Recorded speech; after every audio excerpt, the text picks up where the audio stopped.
How you guys doing today? On time, Jeff, and you're lying. You didn't go fishing because you guys are having tornadic weather.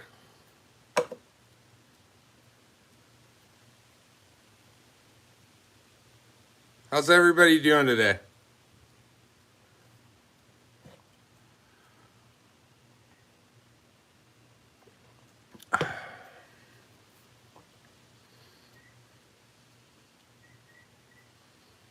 Can anybody hear me? There's only 2 people on here now?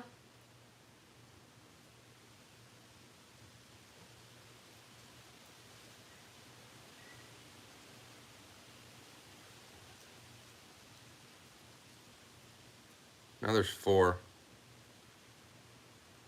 Hi, Larry. There's no fishing going on here. We got thunder and lightning going on around us.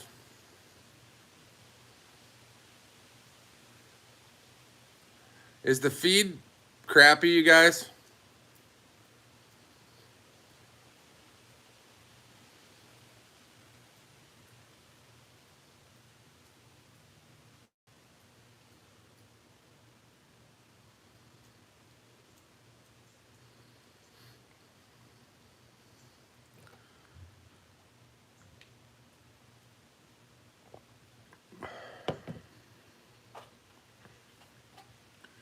Hey, Efren, Todd, Jeff, Steve Miller, Larry's here. Hi, Wendy. Michael Hatfield. Right on, man. I saw Axe did a casting deck on his boat. Looks great. Hi, James, Steven, Christina. Stephen Wolf, is that water? No, it's close. But don't fret. I have this. Thank you, Todd and Christina.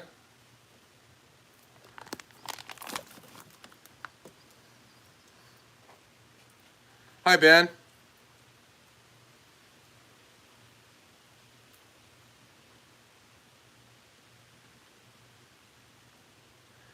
Yeah, Michael. The casting deck absolutely transforms the boat. I love it. I don't care how you do it, how cheap you do it, what materials you use. It expands this boat vastly with just that.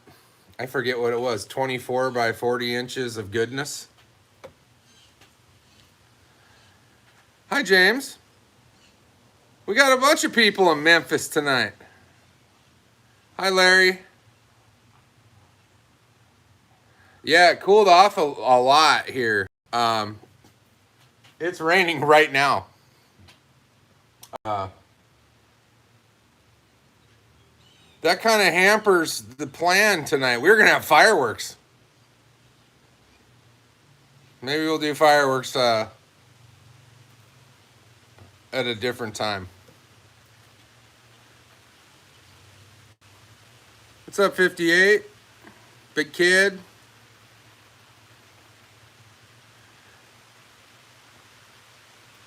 Yeah, can you guys hear that?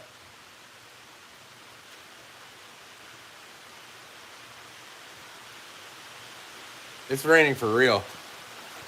But we're going to go ahead and party anyway.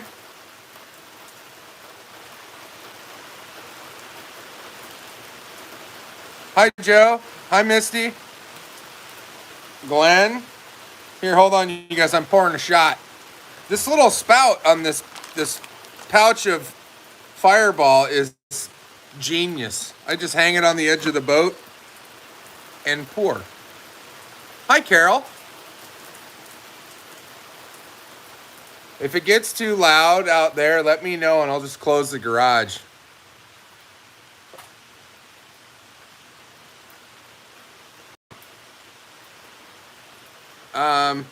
Arizona, yeah, they're hurting for water for sure.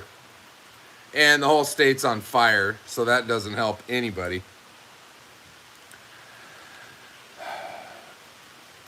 Daryl from Erie, Pennsylvania.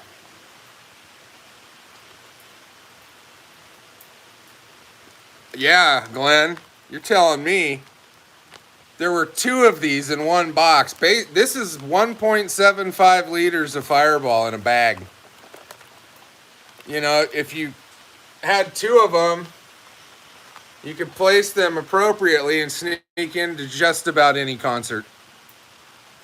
Just saying.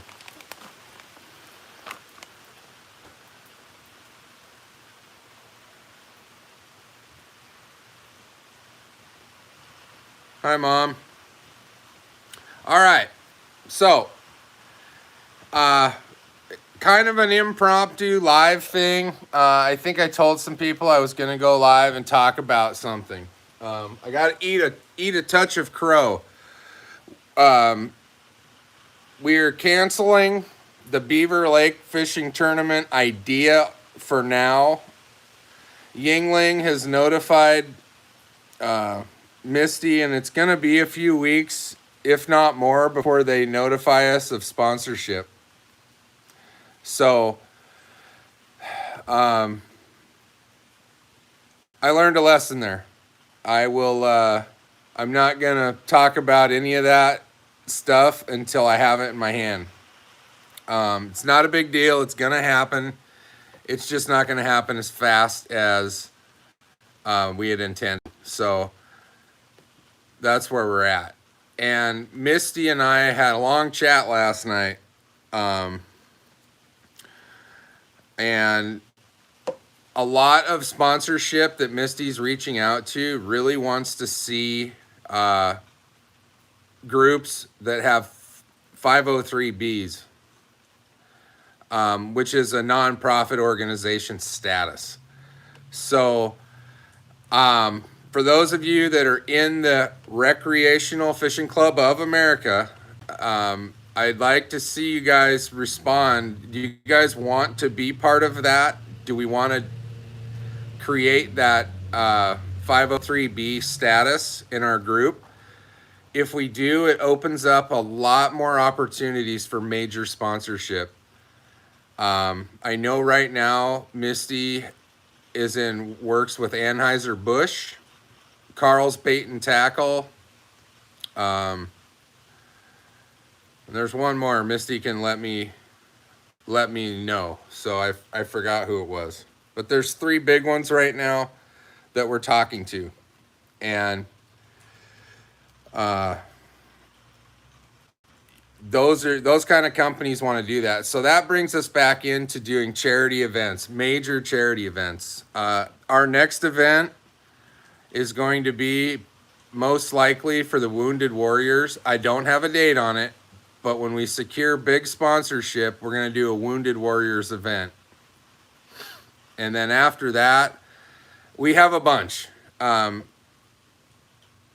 Literally, I think we talked about 50 different charities last night that are in line to receive our, benefit for us hosting these events. So what we're trying to do is do major events for maximum return for our charities.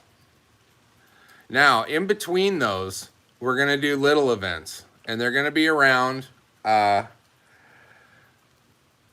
could be anywhere from North Texas to Wisconsin and east and west of there. Probably not so much west. There's not a lot going on out in the cornfields. Garmin. Thank you, Misty. Garmin is the other one. So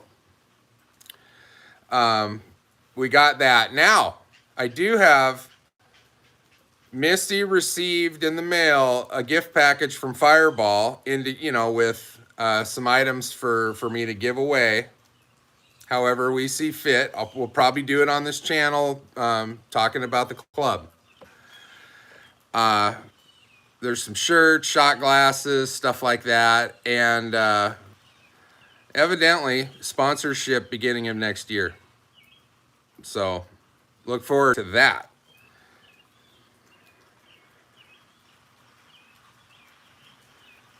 Baby T's in the house. I had no idea. Cheers.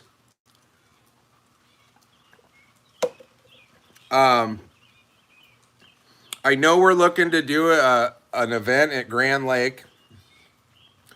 No date yet, just Grand Lake is on the schedule.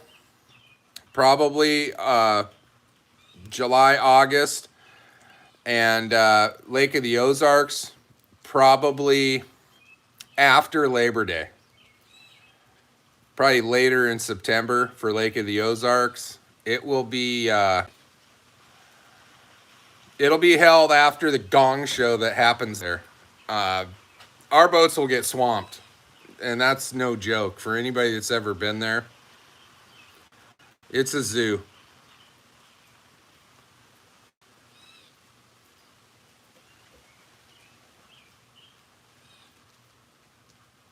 Gizmo. All right. Stockton Lake. Yeah, I mean that's always an option. I've never been there. We were supposed to look at a house that sat. It wasn't on Stockton Lake per se because it was, I believe, the land in front of it was Coran or something, but it was nothing was in front of it. But we just decided it was too rural for us, so we didn't even go look at it. But yeah, I'll get to Stockton Lake. Stockton Lake's probably going to be a backup, like a pop-up tournament where we know it a few weeks in advance, a month, maybe a month. But for the most part, we are going to, for these big events, okay, like, we do a Wounded Warriors one, we do Autism Awareness one, we do American Cancer Society, the Lymphoma Society, big stuff like that that's going to generate revenue. We are going to be looking at big lakes. I was looking at some down in Texas, Texoma, and some big ones in Arkansas, Lake Dardanelle, Cachita, the Cachita River, Pickwick. There's another one. Don't be shy, Glenn. It's not that far.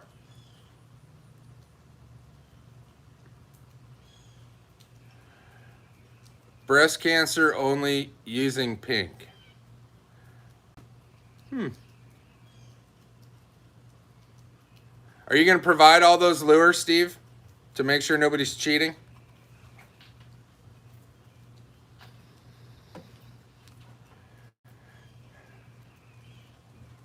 Jeff, oh yeah. Hey, Barry. Jeff, I recall giving you that Yingling. How was it? Jeff's never had a Yingling, and I gave him one. I said, don't drink it, though, unless it's cold. I love the beer. I, in fact, ran out yesterday. I got to go back to Arkansas, too. Are you going to fish there, James?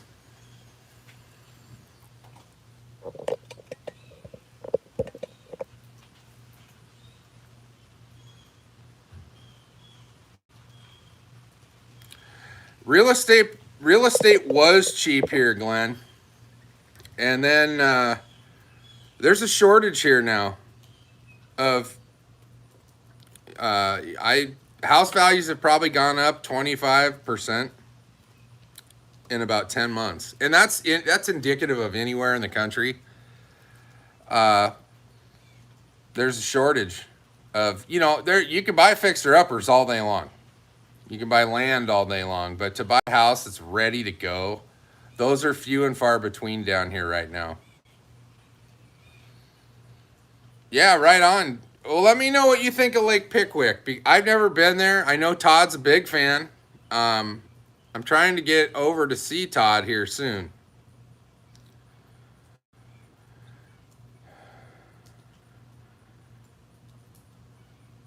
Oh, right on. Night fishing's picking up, by the way, especially here. Last week, Drake had a big baseball tournament this weekend. It started Thursday morning at 9 a.m. and ended this afternoon at 1 p.m. And I believe the season's over. So there could be a one-day tournament on July 10th in Lebanon. I would say Lebanon, but everybody around here says Lebanon. So we're going to, I'm going to be busy that weekend anyway. So if Drake does have that tournament, Baby T is going to handle that and keep me posted. My buddy's coming in from North Dakota. Our plan is to take the boat from one end of Bull Shoals to the other. Basically where the Bull Shoals empties into the White River. We'll see. That's up in the air. It's all weather permitting, because I wouldn't do it. I would not have done that this weekend. We had some big wind. The road into my house, there's sticks and leaves and crap everywhere. It was a pretty big deal, but we were up in Springfield where that didn't happen.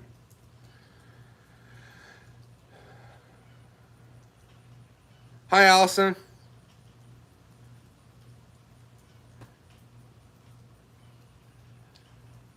I got some videos coming up this week that I think are important, boat related stuff.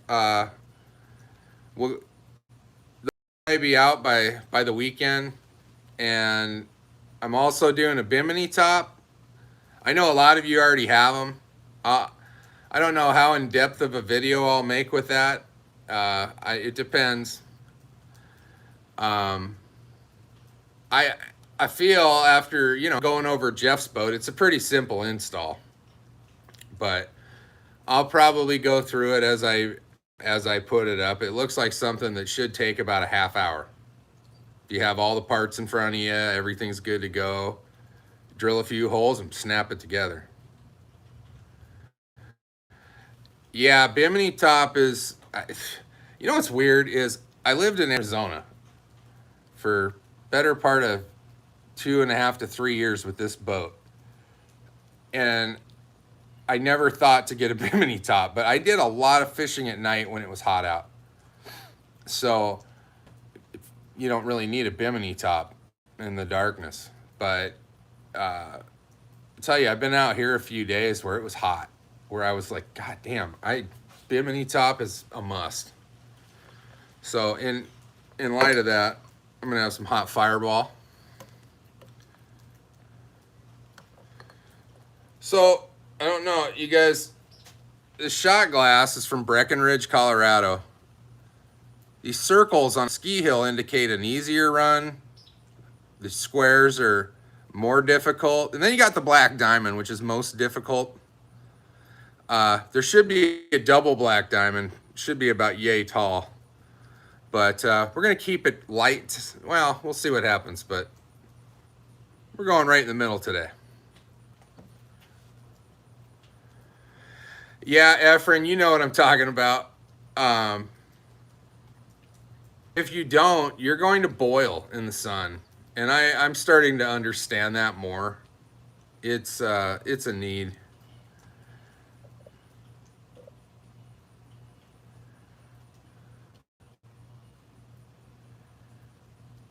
Yeah, Jeff, I'm going to buy a bag of steel screws. And I'm probably going to buy square drive. I find that square drive screws don't strip out like a Phillips head, especially when you're talking about smaller stuff.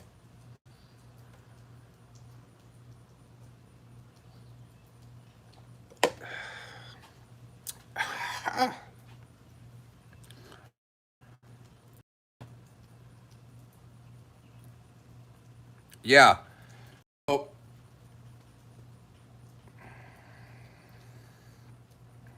There's not going to be any oopses, Jeff, I promise.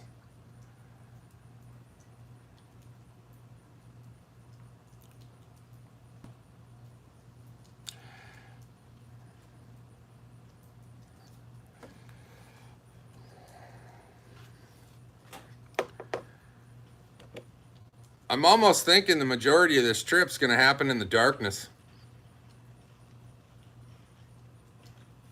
We will see.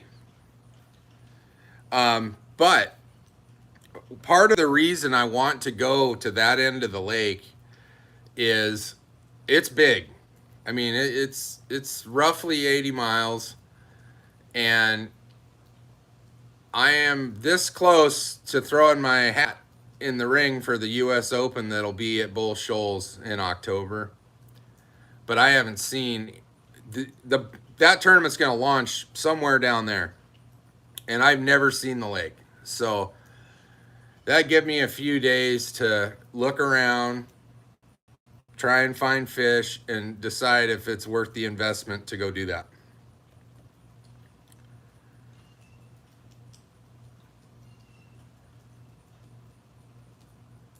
Yeah, that's hot in Idaho.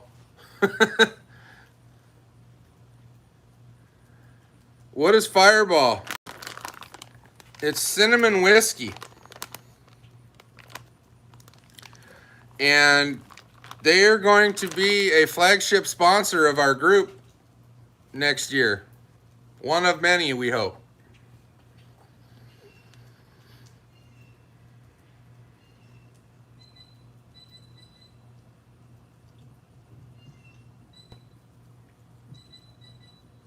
Hi, Sonny.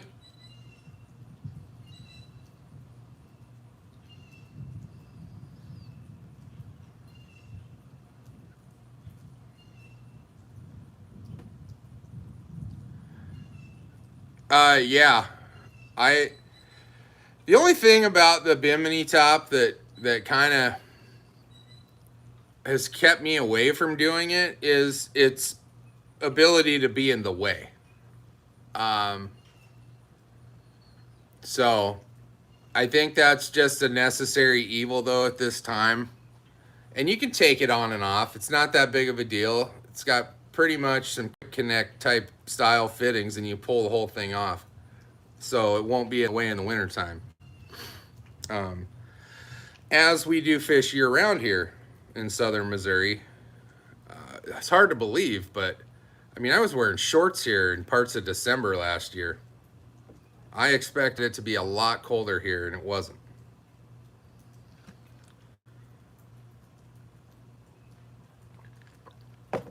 If you haven't had a little sniff of Fireball in your life and you do like, cinnamon type stuff, it's delicious. And it's best served cold. This bag lives in the freezer. You can see the moisture on it now. But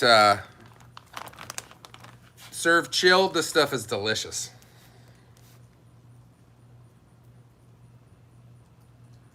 No, you don't have to drink it.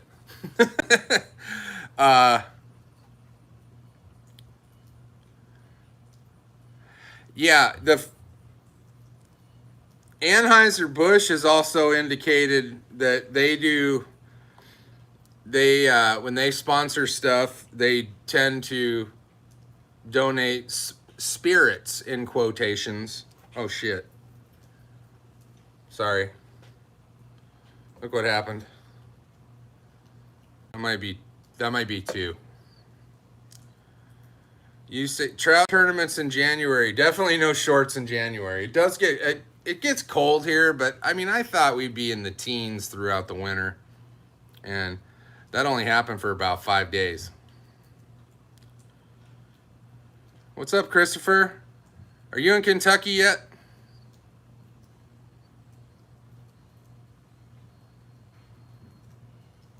No way. I'm not there yet. I can't do that yet. Right on, dude. Have a safe trip to your new home.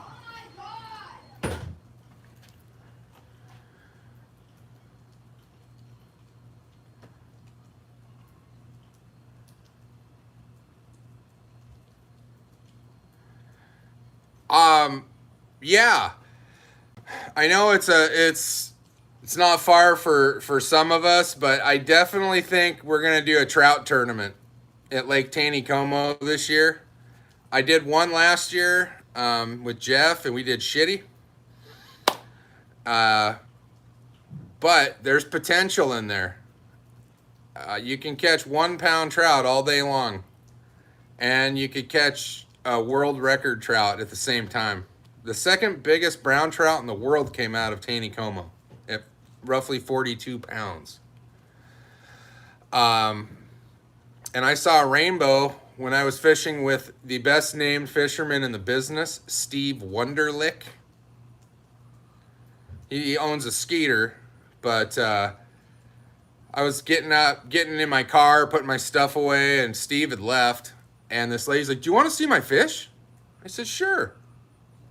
She pulls up a 5-pound rainbow. Looked like a football. I mean, caught on power bait. So they're in there. And, especially this time of year, to catch a 5-pounder, that's pretty good. Uh-oh, I'm buffering. The flexible bite cable on the Terova works flawlessly. I forget when I did. Oh, I did this at Thanksgiving when I bought the Garmin. So, yes, absolute flawlessness. And I have not tried to put it around the shaft of the motor. I just felt it was unnecessary after many, many trips in the water. And I'm talking 50, maybe more. I don't see a reason to change it up. I've gone through sticks and bushes and weeds. There's zero damage. I'm looking right at it right now. It's right here. And it stows and deploys just perfectly. So I'm not going to touch it.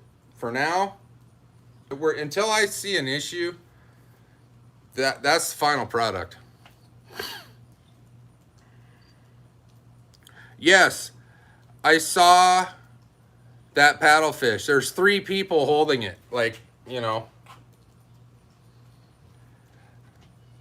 was impressive. I've never caught a paddlefish. I've never seen one with my own eyes either. We don't have those, like where I'm from in Washington and Arizona. So someday maybe I'll snag into one. But I'd have to go with somebody that knows how to catch paddlefish because I have no clue. I know you just pretty much snag them, but I have no idea. These lakes are massive, and I wouldn't know where to start.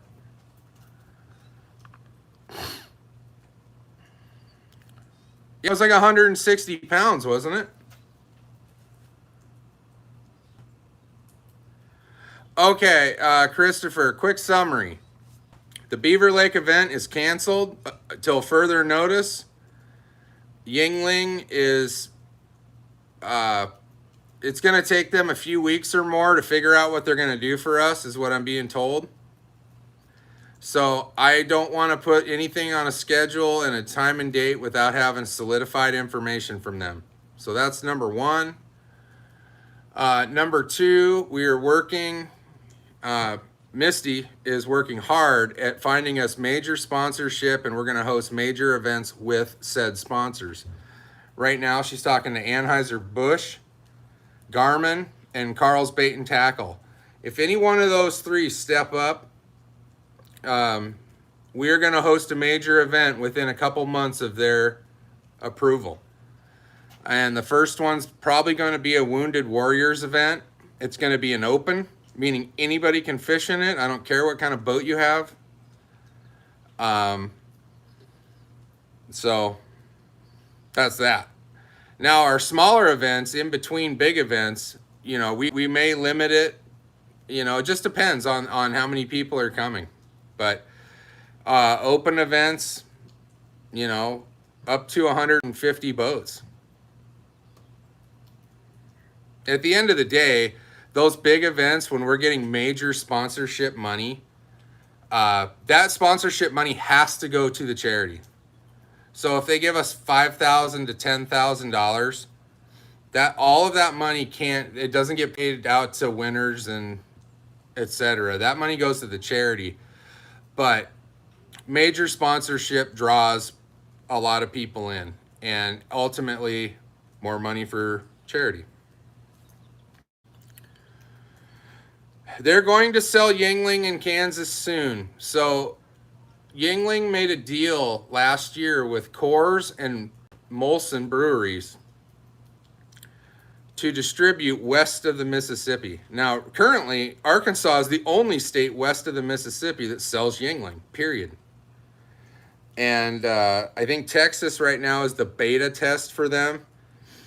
And last I heard, they're holding, what's holding it up is they want to make sure Coors and Molson can brew the beer they want the way they want it.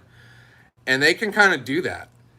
They've managed since like 1829 to not sell beer west of the Mississippi and be very successful. It's the oldest brewery in America. Look it up.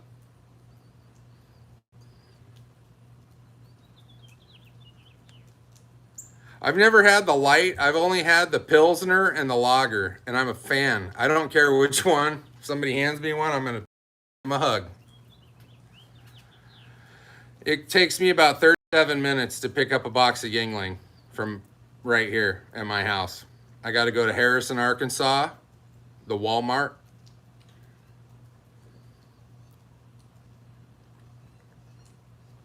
But for those of you that live north, near the Great Lakes, we are looking at a Wisconsin-ish event, maybe Illinois, probably most likely Wisconsin, Lake Winnebago maybe, giant smallmouth country up there, and that I think that might be a next year thing.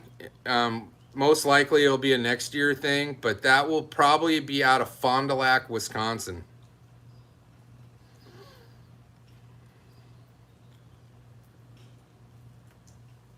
You sold your boat today, Mike? Do you mind if I ask how much you got for it? I see a lot of them going up for sale right now. And the prices, I mean, you should have got your money back, I hope.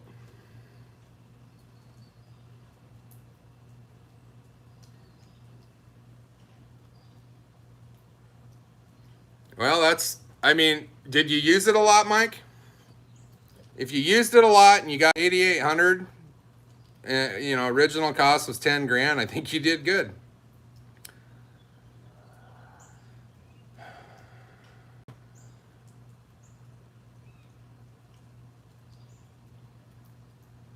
Did you have any upgrades on your boat, Mike?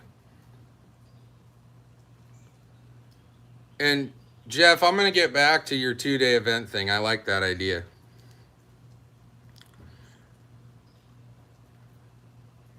How long, Mike, how long? I agree with that. One of the videos I have coming out this week, Jeff and I took the kids inner tubing last week. I think it was Wednesday. Out here, and I'm going to go over all of that in the video. How much inner tubing can these boats handle? And it was kind of surprising, but I'll save that for the video. You guys will understand. It was a good time, but I can understand wanting to go faster, especially when I fished with Steve Wunderlich out of his Skeeter that has a 250 on it. I'd never driven a boat with a hot foot. And I'm telling you, that boat, like, we didn't go over 61 miles an hour on Lake Taneycomo's scary. It's not very big. And there's people, but we went 61 miles an hour, and that boat's capable of low 70s. I think it's a 20 or 21 footer. But yeah, I want to go faster too, but faster comes at a huge upping in price. I think that boat new was $89,000. I know he bought it 4 years old for $59,000. So, well, Sonny, I agree with you 1,000%, but the Rangers have also gone up 30%. So it's all a matter of what you want. I was at Bass Pro today. I had to pick up a few different hooks, and I was looking for these orange gummy bear. They're orange and vanilla. It's like a creamsicle gummy bear. They usually have a bag of them. They're out. But hold on.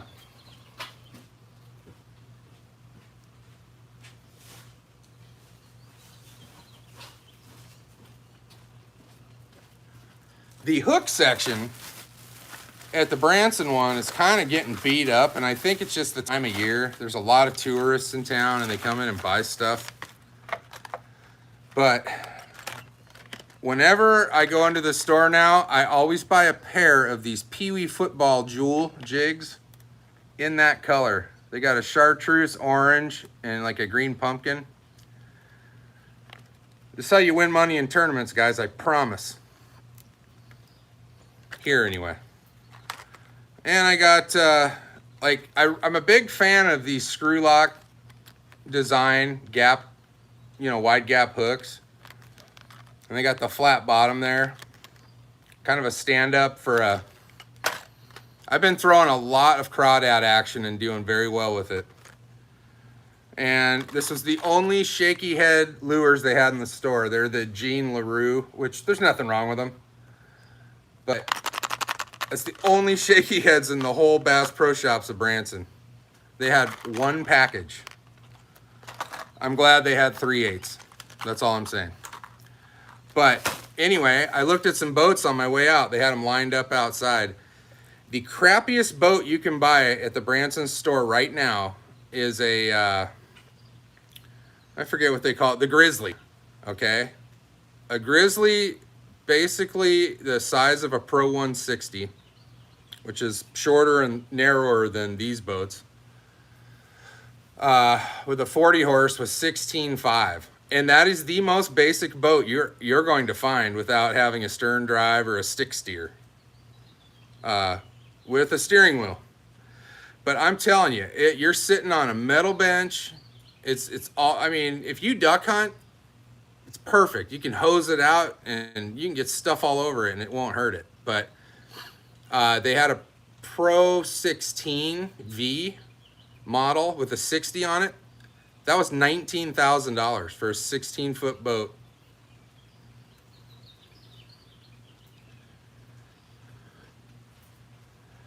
Power pole and bimini top. I'm not doing power poles on my boat. I'm just not going to do it. It's not a warranty thing. For me, it's a weight thing.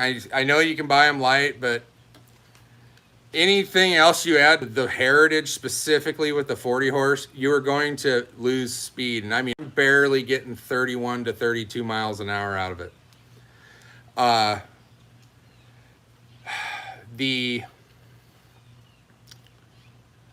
was I going to say about that? I'll get back to that.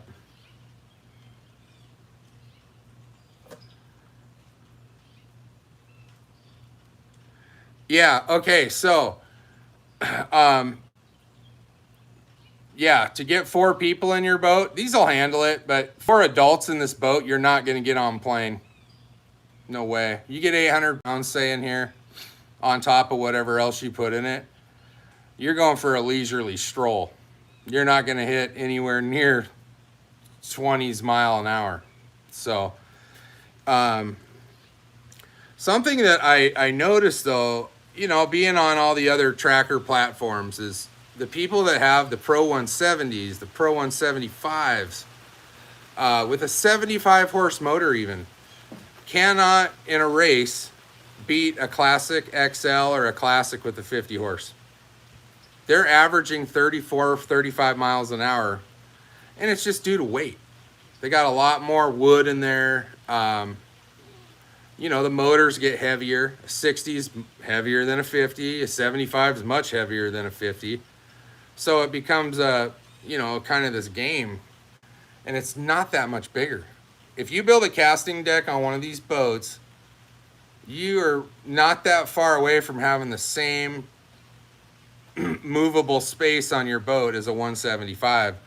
Definitely a 170. The 170 is the same hull.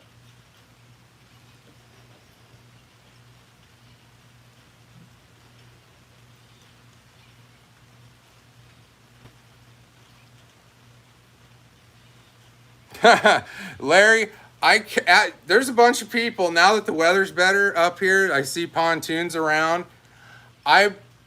Honestly, I think in the future I'm going to get one. I'm going to buy a used one, but I want to buy one of these that I've seen out here that like half of it's enclosed. it's kind of a semi-house boat, but it's a pontoon boat. But to have the ability to get away from the elements and have an air conditioner in there, you know, go park that thing overnight if you want to catfish and hang out and be able to go inside, get away from the bugs and stuff. I'm all about it. So look for that in the next couple of years. Probably not until the garage gets built. And I'm going to do an awning on one side of it. So I want a place to put this stuff. I don't want it sitting outside. I got the, yeah, I can see how the power poles are great to park it and do that. We're very fortunate here with my launch situation, and you know, even going to Taneycomo and Table Rock, which are real close, like less than 20 minutes away. They got nice situations to launch boats. But if you don't have power poles and you have a spot lock trolling motor like my Tarova, it's the same thing. I can take the remote and drive it 30, 40 feet from the dock and hit spot lock and go park the truck, come back down and drive it back to me. It's essentially the same thing. I think anything's better than the Edge 45 though. Anything.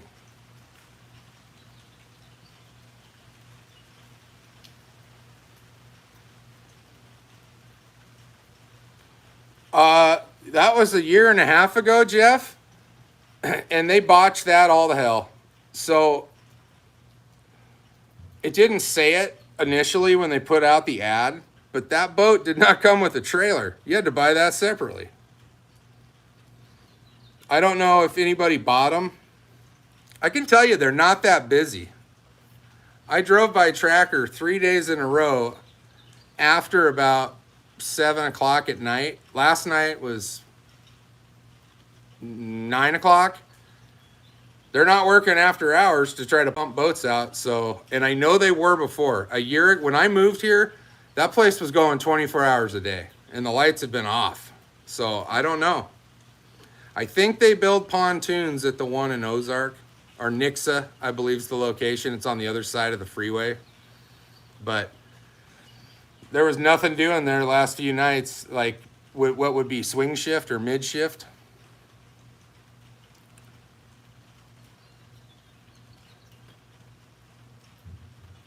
I do have to buy a new prop. I see Jeff's thing about props. Mine's got 3 nicks. Each blade has a little nick in it. Nothing major, but I think it's enough to cause a little slowing. I feel like I've lost about 1 mile an hour of top speed, and everything is flawless. Everything's running great. It's got fresh oil. It's got fresh gear oil. It's not doing anything weird. It's just, it seems like I've lost about 1 mile an hour, and I know the prop has some harsh spots in it. So that's probably going to be, I might buy one of those before I buy a Bimini top, actually. And then keep that one as a spare. It works great. There's nothing wrong with it, but other than the nicks in it. But I think, Jeff, last time we were talking, it's good to have a spare. But what I found with my Edge 45 was it worked really good in setting 2 and 5. 1, 3, and 4 seemed like it didn't do a whole lot. So I was either in 2 or 5. Ha ha ha. You weigh more than I do, fatty. You are 6 inches taller, though.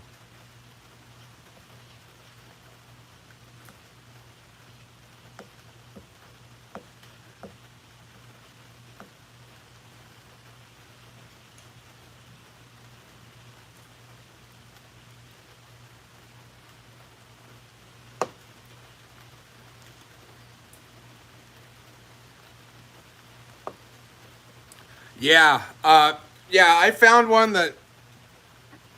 a Bimini top for, I think it's called Naviskin or something. It was 150 bucks.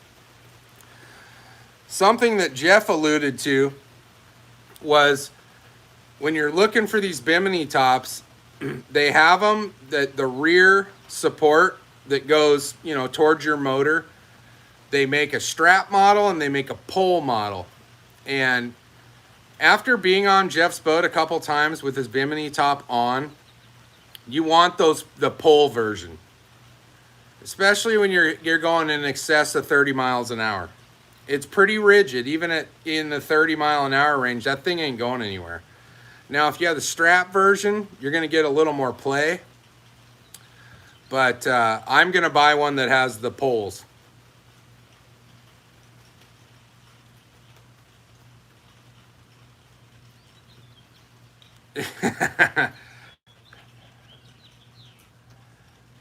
For some reason, YouTube blocked your message to me, Jeff.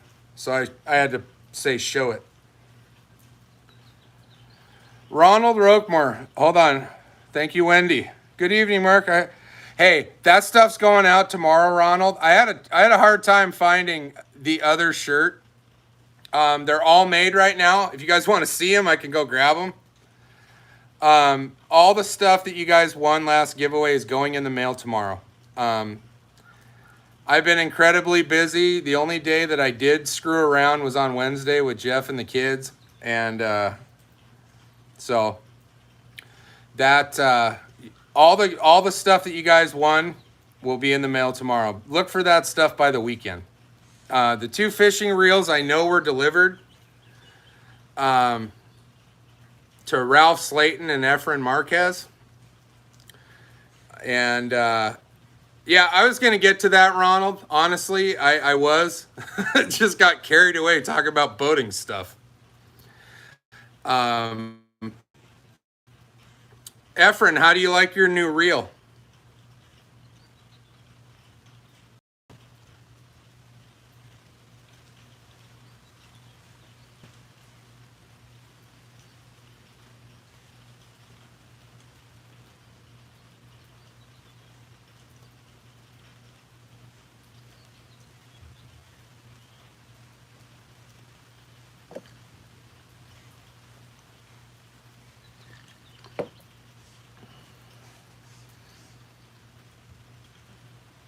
Nice. How is it? I've never fished. I have 2 of them, but I did spring for the DC models, and they're about twice as much money. How do you feel about the $100 Shimano SLX? Absolutely, Efren, my pleasure.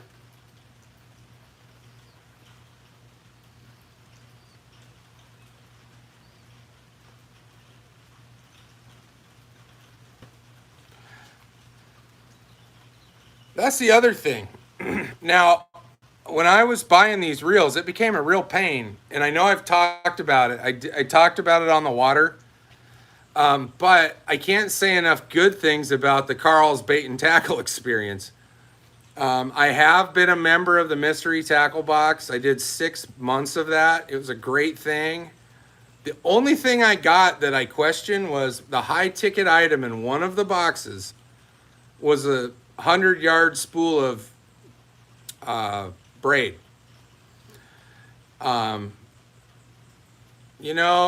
I'm buying a tackle box, like a subscription tackle box, I want lures. And that was my only gripe. One time I got something that was like, you could have put like 2 crankbaits in there instead of that.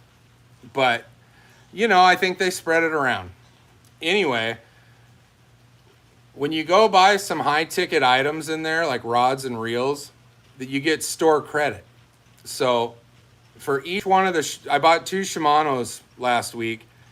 Each one I got a $20 store credit. So I got $40 to spend, which, is my money.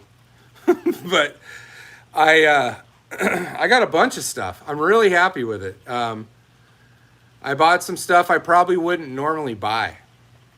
And I bought some stuff that I would buy. I'm trying to stock up on my Ned rig assortment. I got some jigs that I haven't used before that I really like the look of. And,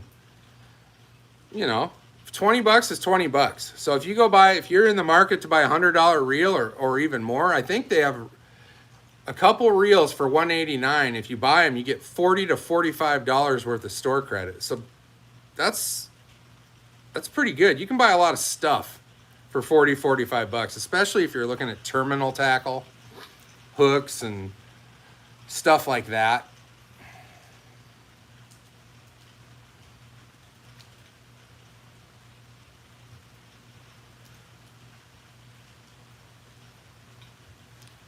Hey, Sonny, when Johnny Morris drops it off in my driveway, I'll give you my boat. Okay, my boat's loaded. The only thing it doesn't have is power poles and a bimini top. Other than that, you're all set. It's got 9-inch fish finders. It's got pole holders and a Tarova. It's got night lighting.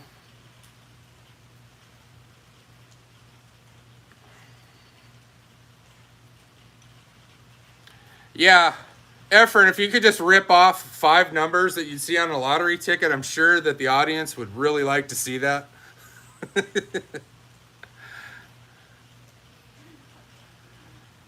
You're in South Florida, Mike?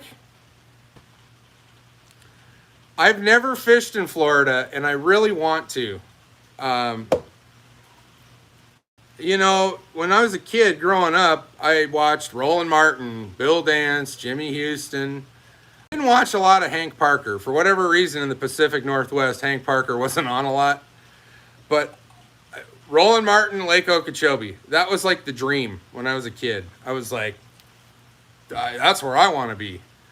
But when you get older and you decide at some point you're going to buy some property by a lake and you're going to settle down, you start thinking about alligators. So there's no alligators here yet. Clewiston. Yeah. Isn't that where Scott Martin lives?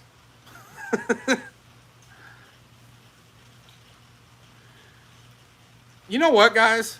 That's not a terrible idea. I think every giveaway, we should all pitch in $1 and buy a lottery ticket. And if we win, everybody that donated that $1 to the ticket splits it, however many ways. Can you imagine that? I mean, seriously. It happens, you know. Teachers in a school all win, and then they all quit. So the kids are screwed.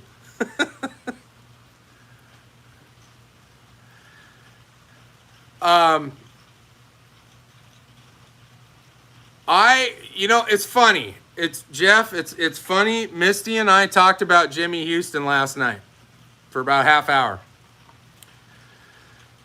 The thought popped into my head that we reach out to Jimmy Houston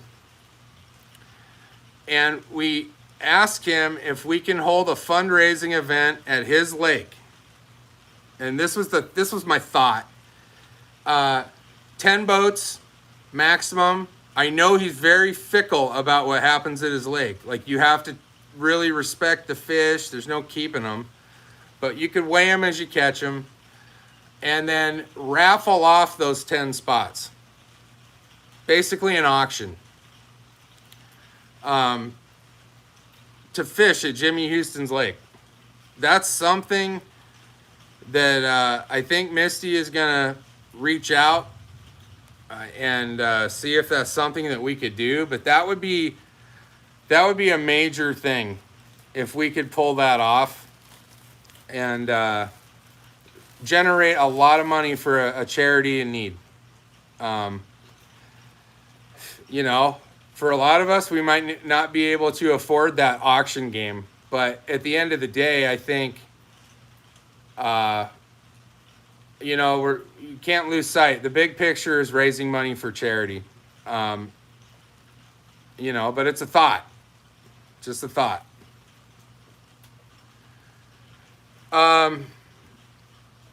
We are going to do that, Christopher. We're doing, the Wounded Warriors will be one of the events we do, whether it be Warriors on Water or Wounded Warriors. That will be our next major event.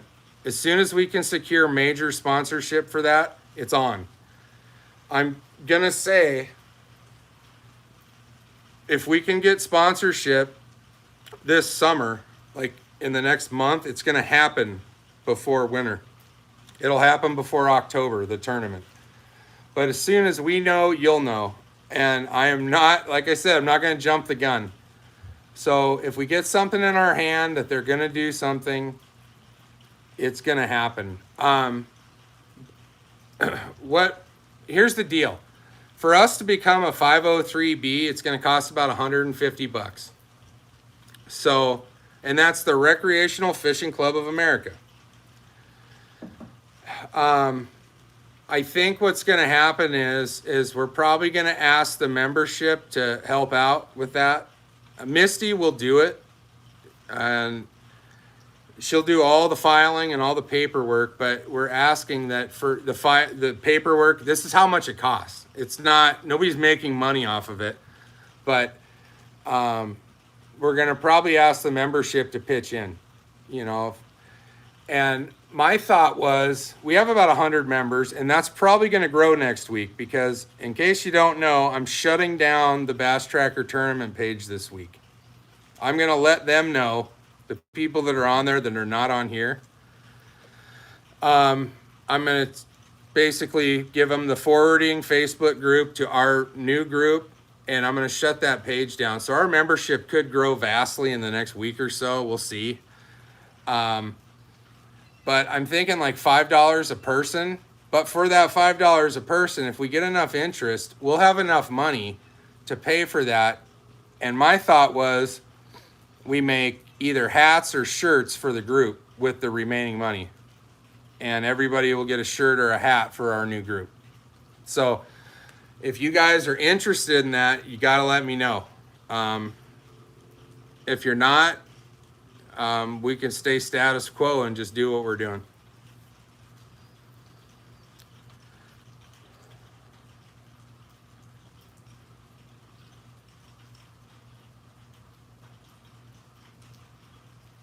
Sorry. And then an additional $25 for federal. So we're looking at $175 to do the paperwork. Now, if say there's 100 people and everybody gives $5, that's $500, right? That leaves enough money for everybody to get a hat or a shirt with our new logo, which isn't refined yet. I honestly haven't had time to sit down and do that. And I haven't seen anybody else's ideas. So my idea took 2 minutes to put together on my wife's cricket stuff. I'd like to refine it a little more. But, you know, that was just kind of a quick idea that I thought, you know, it looks okay.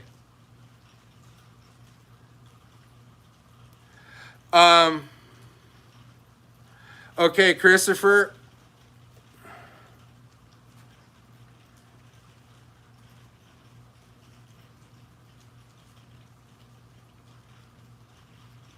Mike, we're moving fast.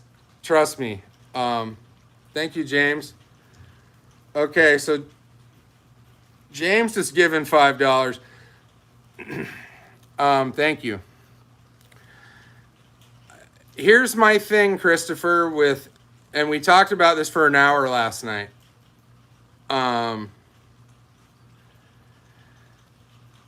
I think we need to establish a base right now, and then beginning of the year next year, we need to create some fluidity in this group, and then we can reach out. Not everybody, without meeting people, I mean, the people that come on here every week, I know them. I feel like I know them, and I've met a lot of them now.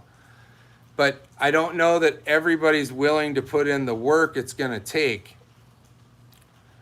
You know, and you got to remember that, you know, say a board of directors is chosen. Our names are on it.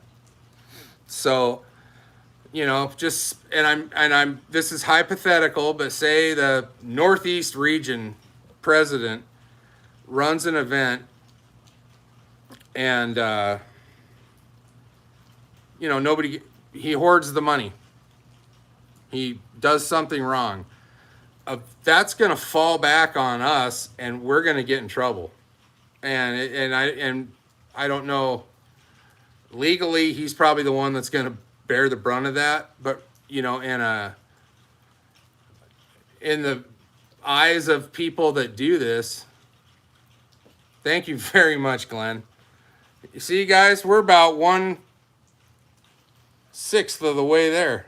So, what I'm trying to do is establish it and then grow it.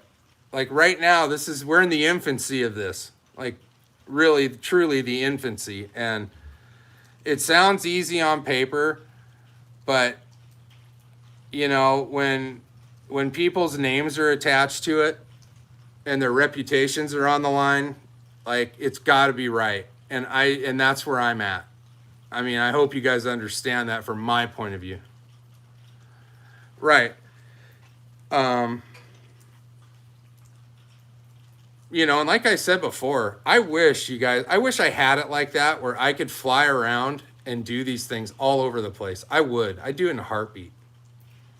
Because I feel like it's my calling to go shake hands and kiss babies and hang out at fishing tournaments, whether I fish in them or not. I love being around that atmosphere. All of the people I've met doing this, and the little outing we had back in May. I mean, I met a ton of great people that I am grateful for, and I want to keep doing this. My garage is an excellent boardroom. You can't. I mean, it's a good thing that we're looking that way and not that way. It looks like a bomb went off. It's a mess. I got to clean it up. I got Steve Miller. There we go. We're up to $35 towards our $175 goal. And of course, I'll put in 25. So, what does that make? $60. And it's not a pressure thing. If you don't want to do that, it's entirely up to you. But I think that we'll get there.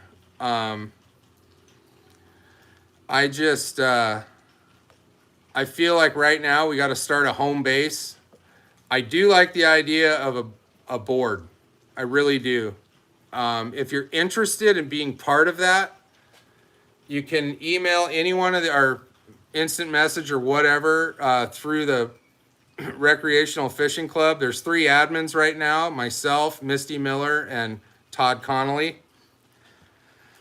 If you're interested in being a part of that, throw your name in the hat. Maybe we'll have a vote. I think a vote would be a great idea. You know, once I shut down that other page and people migrate, I'm thinking maybe in a couple weeks, we see what happens with that, and then we choose a board of directors.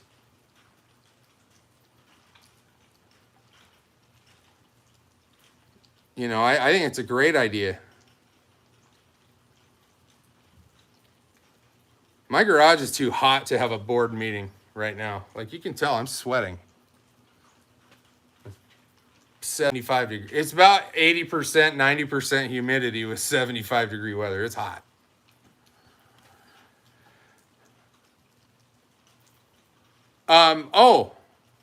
One of the sponsors too that we're going to look at is Under Armour. They're real into that kind of stuff as well. Who knows? Ultimately, I'd like us all to have Under Armour shirts. I think they're comfortable. That's just my opinion.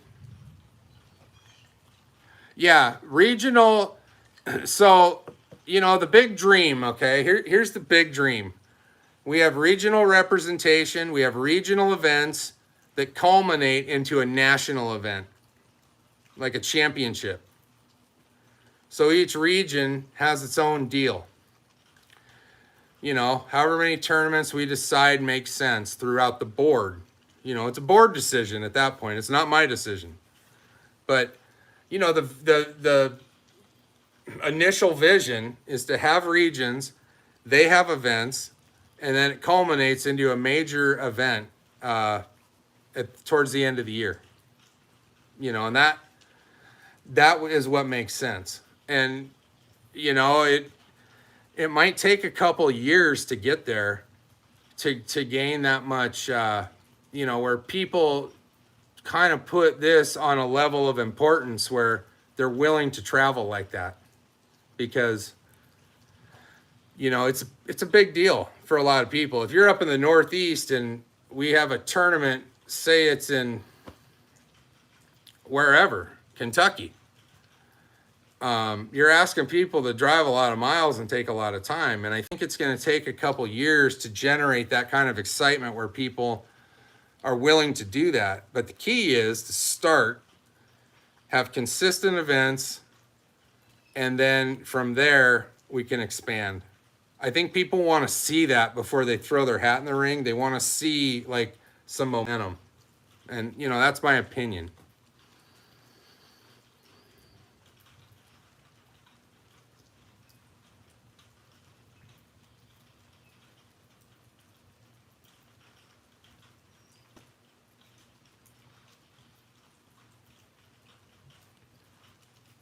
Yeah, absolutely, Christopher. That's the plan. You know, based on each region, so many qualifiers, and you come here. Basically, it's the same thing Bass Pro Shops is doing, right? Who gave $20? I didn't see that. Efren, thank you very much. Yeah, it's that's the goal. You know, do regional qualifiers, and there could be backups to that. You know, maybe whoever wins the top three in each region, somebody can't come. So it'll be up to that regional director on how they handle who gets to fill that spot. My thought is the next person in line. That's, you know, where I would think it would make the most sense. Hi, Marcia.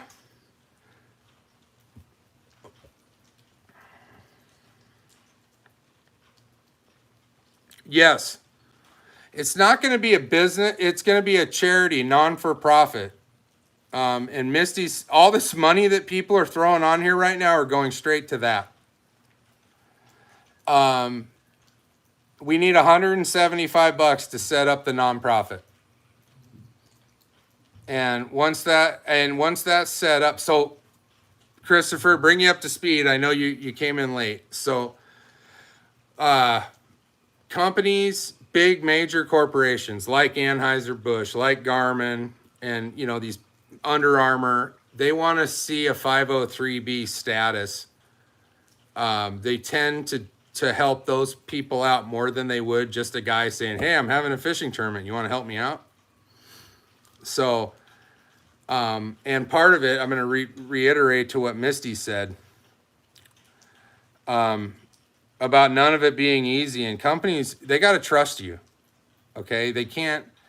You have to show some sort of a like momentum. You have to show like we're having events. Money's going to these people. You know, before they're going to give you a giant check for 10 grand, they want to see some, you know, a reason to do so and trust. So that's a big deal. And Missy's hammering it hard. And Jeff, I saw that you're looking for something to do. Perhaps you and Misty could get together and you could help her out. Also, you guys, if you know anybody that makes fishing lures, fishing rods, in the industry at all that you want to reach out to help our vision, it all helps. You know, if they can donate lures and rods or, you know, anything. All of this stuff is going to be given away, A, to members, or B, raffled in tournaments to make money for charity or whatever. I mean, this is, like I said, nobody's going to make any money. You know, if we ended up having 1 million members, the people on the board might get a small paycheck. But now you're talking about running a company. But right now, it's a bunch of people that love to go fishing and love their boats. And that's why we're doing it. and we're doing it to raise money for charity. It's the ultimate goal. All right, Marsh, take it easy. We're not the government. I'm not buying $4,000 toilets for the lake house.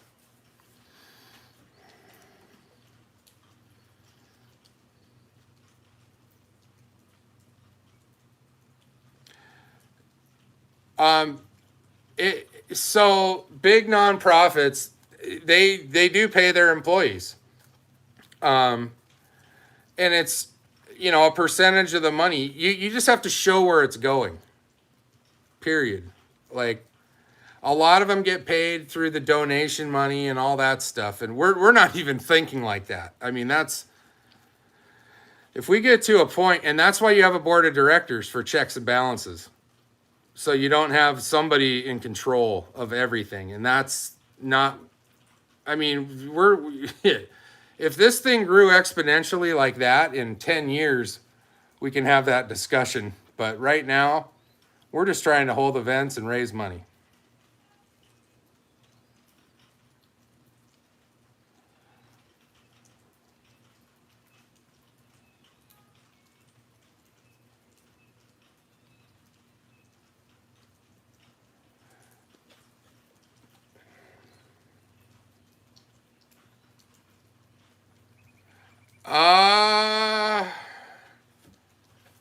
Good question, Christopher. Misty might be able to answer that better than me.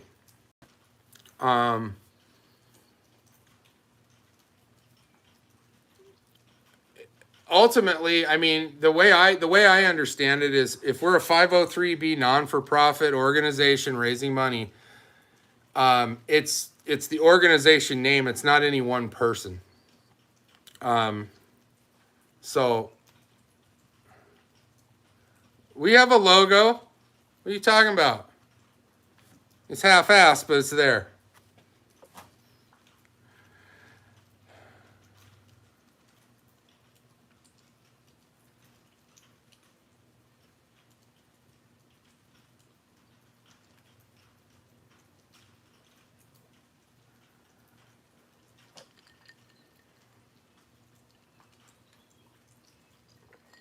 I'm here to tell you, when we raise the capital to create the 503b, a logo will be done on that day, complete. And like I said, if anybody has any great ideas, send them to me. And you got to think about it. It can't be too intricate. It's got to be fairly simple that you could make a logo for a shirt or a hat. Some of them, you got too much going on, and it's impossible to make a design on a hat, to have it stitched.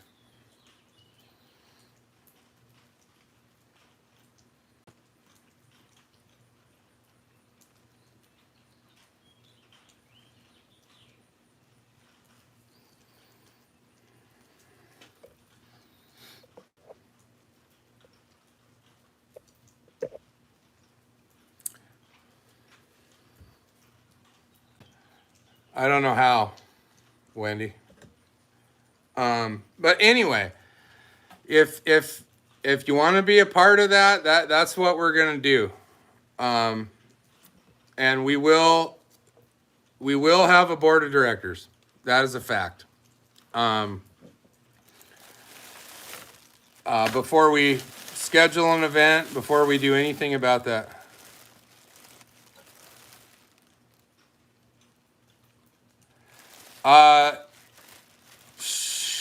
Baby T has the capability of, I think, making a logo of like 14 by 14, and that's about as big. We'd have to go to a printing company if you wanted to wrap the side of your boat.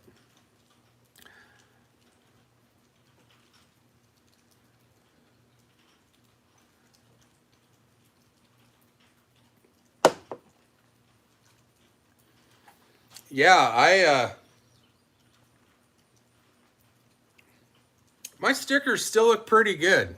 3.5 years in, and a lot of dock rash, a lot of tree rubbing, a lot of whatever, and it's holding up. But okay, here's another caveat to this, us being a 503b. Say one of us gets sick. one of our family members gets sick, we have the ability to donate money to that family without any tax implications or any problems with that. That was something that Misty talked a lot about last night. You know, we can take care of each other as well through this nonprofit. And I didn't even think that. My mind wasn't even there. It was, you know, thinking about everybody else. But we have the ability, like I said, if something happens, that we can help each other out. And that's huge because, you know, things in life can happen to any one of us at any time. We're not owed tomorrow. So thank you very much, Mom and Larry. I mean, we're 2/3 of the way to our goal in a half hour. So I have a feeling that by the end of, I'm thinking by the end of July, Misty, if this is too fast, you let me know. But with the amount of money that's there, I think that we're going to be able to have this set up by July. And Misty, stop me if I'm jumping the gun.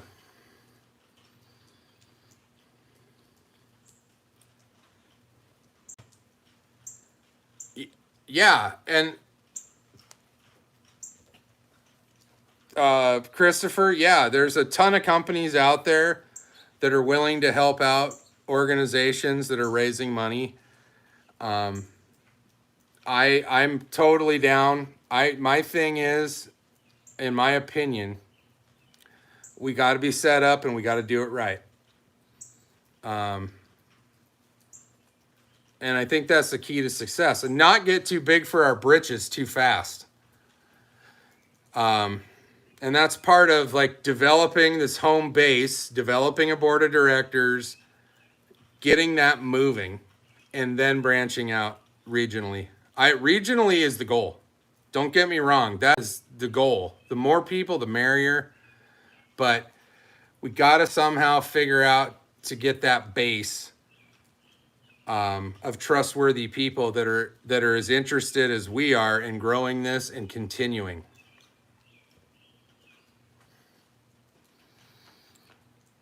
Misty will answer that question. Shit, we're there. Misty, start the process. I'll cover the rest. Stephen Smith, God bless. Thank you.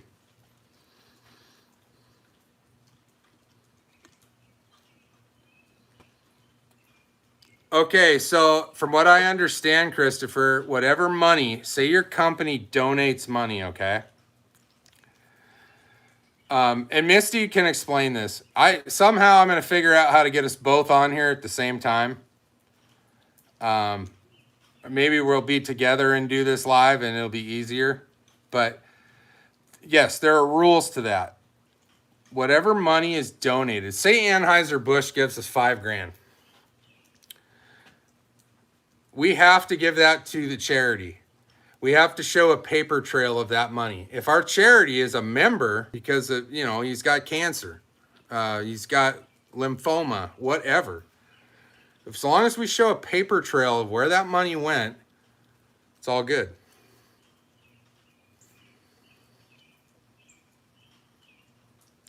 James, and that's a big question. We have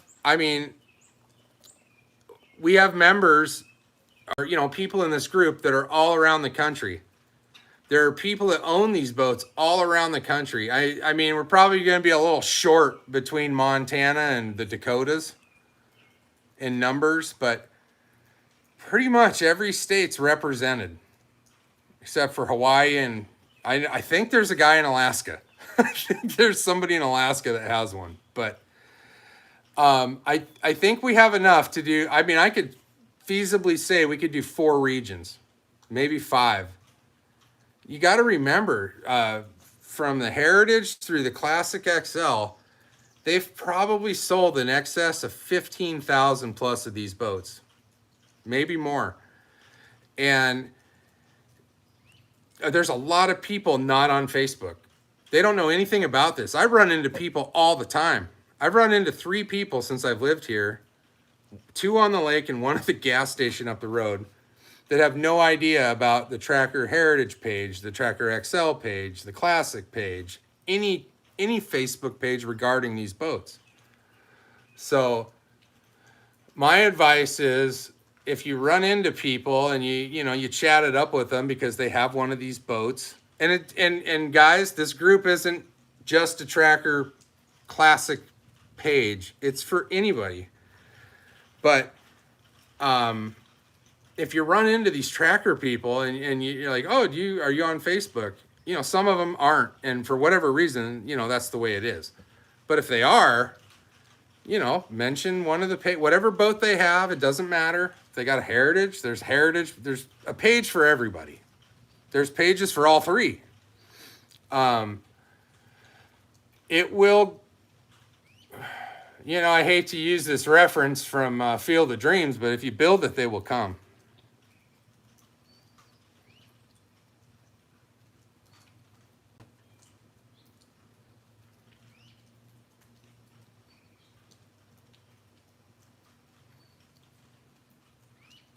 Hey, Randy, what's up? Hey, Efren, the luckiest guy on here. I don't care. When I kind of had this vision to start this club, and there's other people that share this vision. It doesn't matter what kind of boat you have. You could have a pontoon, you could have a frickin' motor yacht. I want people on here, and this is my view. Remember, this is a group thing, but my view is we're all on here to have fun, enjoy life, and raise money. I don't care what kind of boat you have.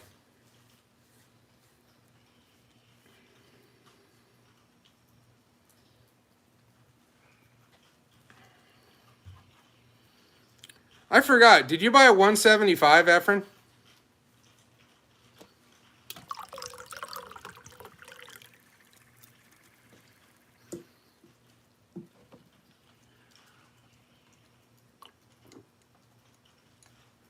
A 195.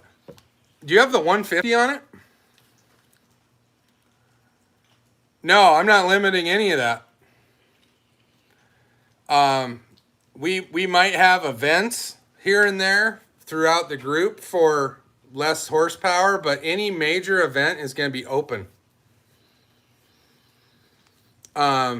Here's the thought. The fish don't care how fast your boat is. And this is also a decision that could be made by board members when that becomes a reality. But my thought on it is, there was a guy in our tournament at Table Rock that had a big motor, and it didn't benefit him at all. How fast is your boat, Efren? I really don't think limiting the club to a horsepower is in our best interest. That's my opinion, though.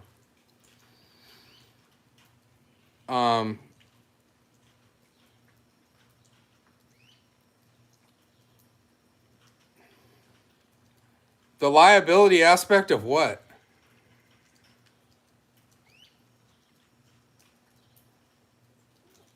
Well, that's why you move the events around so people don't know the lakes. Like, if you had the event at the same lake every time, that might be an issue. But if we move them around, I don't know. I don't worry about it. I can catch fish 30 feet from my ramp. Most people are going to get in their boat and go far away to start their tournament.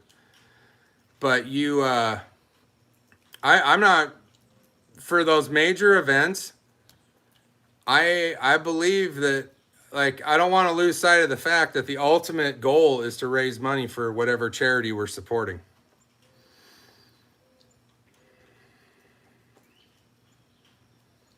Yeah, we're not ever going to do a shotgun start on a major event. Bass Pro Shops did this. If you guys want to check this out, there might be YouTube videos of it, but at the U.S. Open at Lake Mead, I think it was the first event of these qualifiers for their $1 million deal at Table Rock.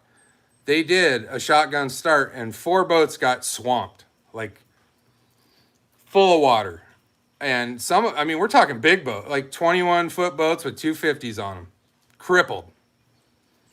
So in the event that we have a tournament that's that big and 150 boats show up, we'll probably have like 4 flights. You'll leave at 7 to 7:15, a quarter of the boats, and you'll come back at a certain time for those quarter of boats.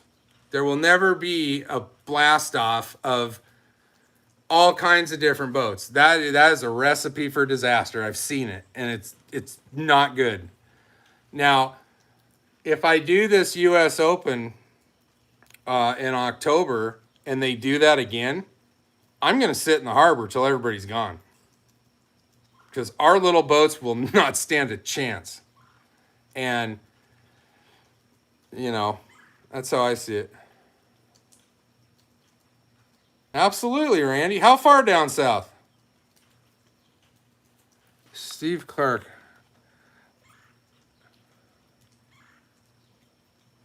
I saw that. Steve Clark, 50. You're too kind, sir. We have met our goal to create this LLC, or it's not an LLC, excuse me, 503B cause. And we did it in one night. And I can't, for those of you that donated money, everybody thanks you. It goes a long way in the vision of this. And like I said, we're in the infancy and we're motivated. So this money is going to the right place, and trust me when I say the people behind the scenes are doing everything they can to grow this through sponsorship and word of mouth. That is, word of mouth and respect for our organization is what's going to drive this. So we want to hold classy events. We want to have classy people involved. And, you know, we want to build a reputation that when it's mentioned, we send a letter to a corporation. They're like, yeah, we heard about them. All of our tournaments will be documented. Every one of them. There's going to be a media presence about it.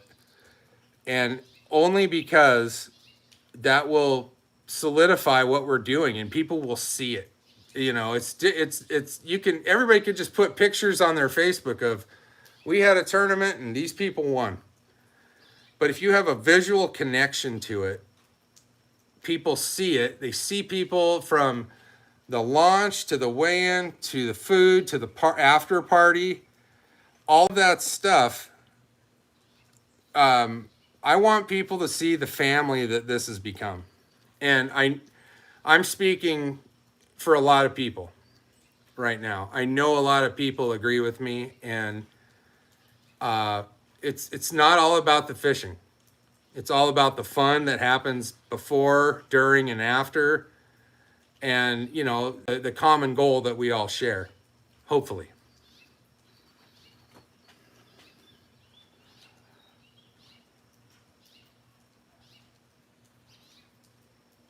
"62 miles an hour. That's hauling ass in an aluminum boat."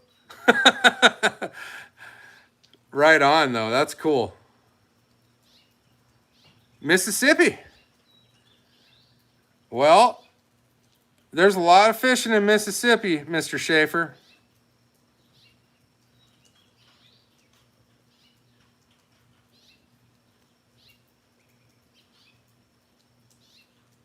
Yes, Jeff, they got money. As far as the Bass Pro Shops money, no. The veterans group did not want to do the stuff they didn't care for, I wouldn't say they didn't care. That's strong. I reached out to them after the tournament a few times, and they just didn't seem like they wanted to get the paperwork it took to do that. So the money that we raised for them, they got. And they used that money. I got an email back from them. They used that money for a veteran who lost their home back in, I think, January to a fire to kind of help set him up. You know, some of that money went to help.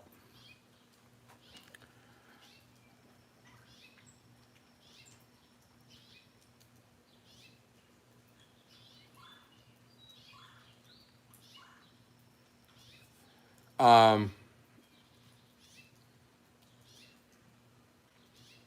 I don't know. I clearly still support Bass Pro Shops because I go there. The way that they do their fundraising stuff is extremely difficult, and Misty can vouch for this because we both tried. It's depending on what group you're supporting, depends on how they're going to support you.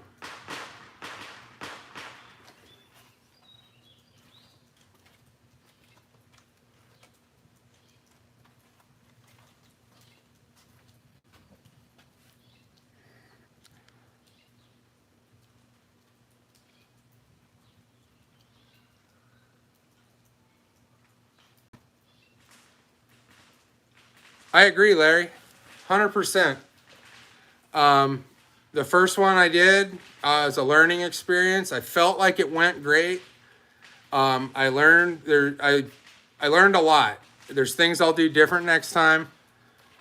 One big one is I will try not to use places where we launch from that require insurance stuff, because that overall it takes away money from prize winnings and charity.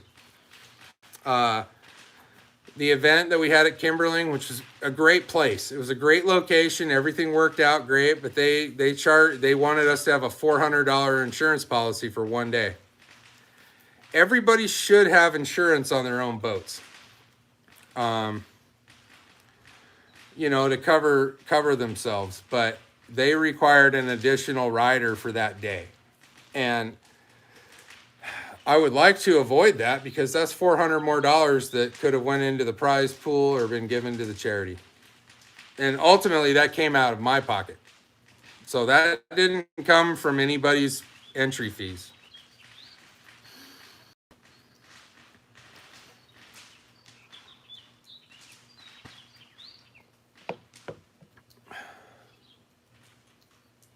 Vets do not get enough. That is a fact.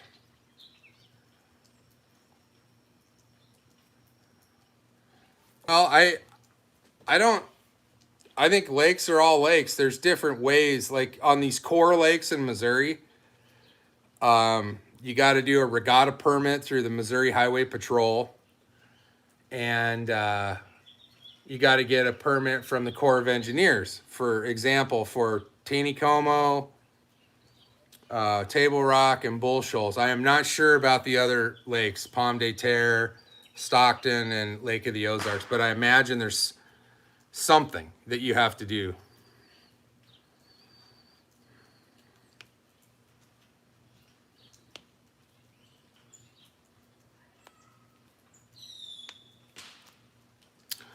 So yeah, what Misty said, that's what happened.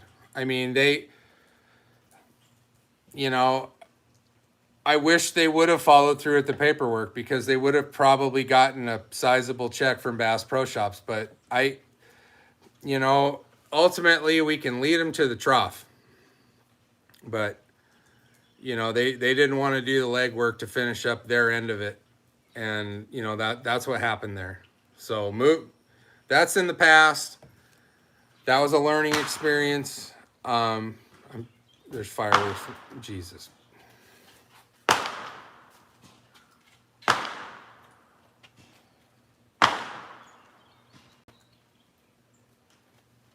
I'm at the point where I'm going to launch bottle rockets at these people, guys.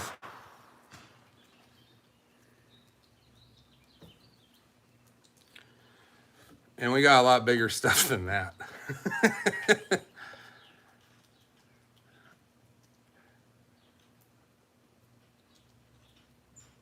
Cigar for Rod. I don't think he's here. I don't think he's online. I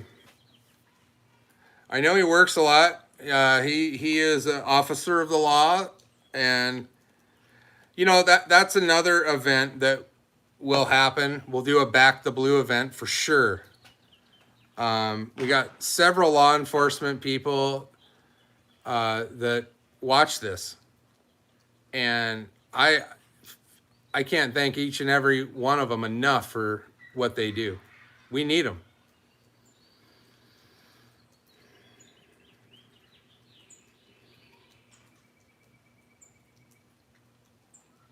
Yeah, so here, for example, you can have an event and it's free.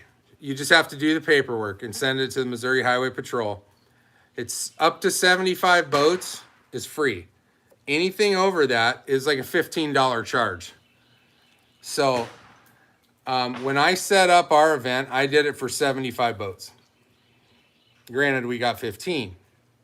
But I also turned down somewhere in the neighborhood of 15 people who called me basically because that regatta permit highway patrol site is visible to anybody. You can, who lights off fireworks in the daylight? Amateur hour. But anyway, so up to 75 boats free. And I did 75 just because, I mean, I honestly didn't think we would get anywhere near 75, but I turned down 15 people the week before the tournament, which was, shit, that would have been an additional $3,000 in the prize pool. I turned them down because they all had, you know, I'm like, what kind of boat do you have? I got a Nitro. I got a Triton. I got a Ranger. I got a, so, you know, $3,000, that's a lot of dough that those people wanted to fish in it. Good night, Efren.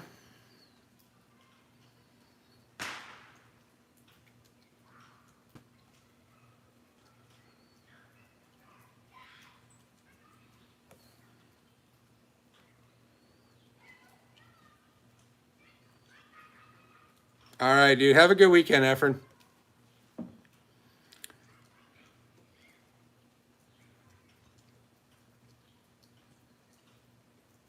Yeah, so, and that's kind of the thought process I'm having about, you know, and mind you, I'm just one person and many that are a part of this, is if we close off, if we choke off, you know, people because they have different boats, we're choking off a lot of money. And, you know, people that hem and haw that, well, my boat, you know, I've seen guys at Lake Patagonia in Arizona, okay, where most 90% of the people have 20-foot bass boats with 250s on them, get spanked by a dude in a 16-foot boat with a tiller. You know, and those guys probably that day won more money than their boat costs. You know, first place, I think, in those events was $3,000 to $4,000 for one day.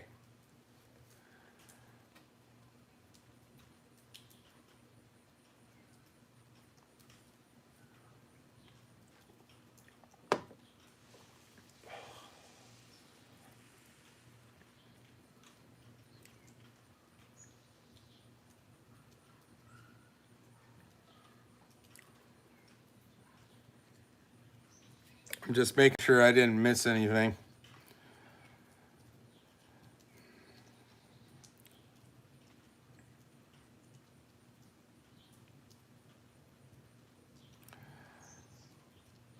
So, you know, Christopher, depending on how you hold your event, depends on how they look at it.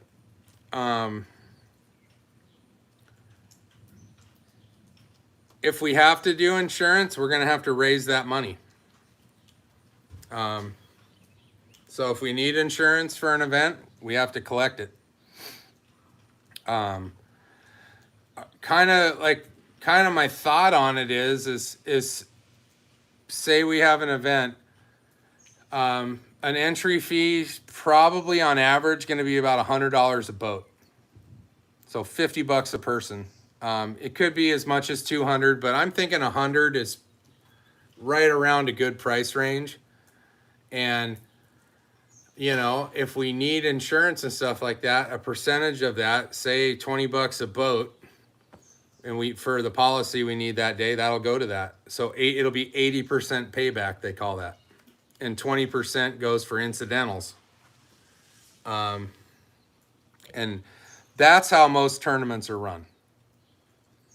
The people that run them usually don't pay anything out of pocket. It all comes from entry fee. Hey, Ralph.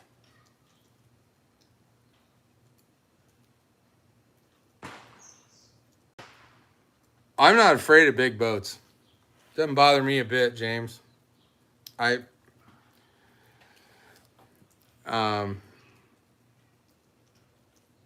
know, there's going to be, it's sort of like golf tournaments. When you go to a golf tournament, there's like 10% of the people are there to win. 90% of the people are there to have a good time and donate money. It's going to be the same thing.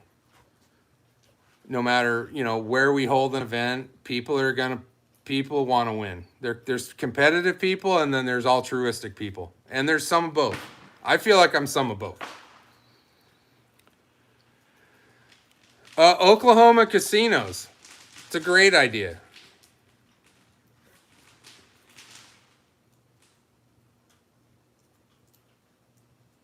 No, send her to the send her with the Millers. The Millers kill it at the casino. I need to figure out how they do that.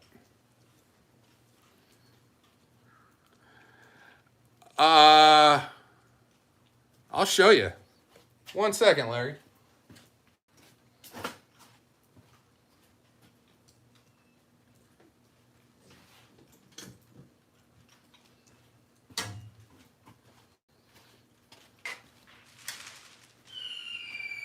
Right now, they're liking that color of a jig. And color's not so important, but I've been using these 6 Sense stroker craws. Black and blue, green pumpkin. I got a kind of a gold color with black and silver fleck in it. They want to see this bait fall fast right now, and a lot of action in the tail. And I feel like, and there's going to be a video about this, but like I have a bunch of the Bandito bugs in all different colors, the Guggen Squad ones. Those are great. They catch fish. But I'm finding that this guy, for a package of 8, is $1 cheaper than the Guggen Squad ones. And I'm having more success on these. And it does, like I said, really doesn't matter what color. The only color I think that I would stay away from right now is black and red. I think I've caught 1 fish on black and red, and I'm pretty sure I dropped it right on his head, and he just reacted and bit it. But black and red I usually use in the dark.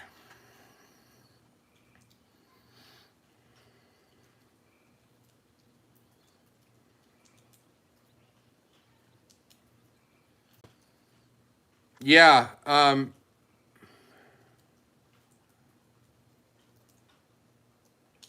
All right, Matt. Oh God, Matt. Okay, since you're here. Misty is gonna work on the Guggen Squad. We talked about that last night. She honestly wasn't familiar with that company, and you know, I don't blame her. It was started by a bunch of kids, but those kids have turned into a pretty big deal in the fishing industry, regardless of what you think of them.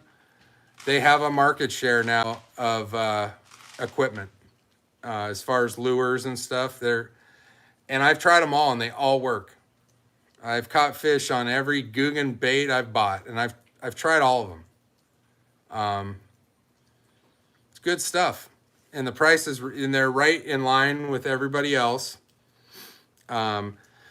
But The 6 cents stuff you can buy. I found it at Academy Sports, and like I said, for a package of 8 stroker craws, and they're the 3.3 inch, were $4.99. Whereas everybody else's similar baits are $5.99. So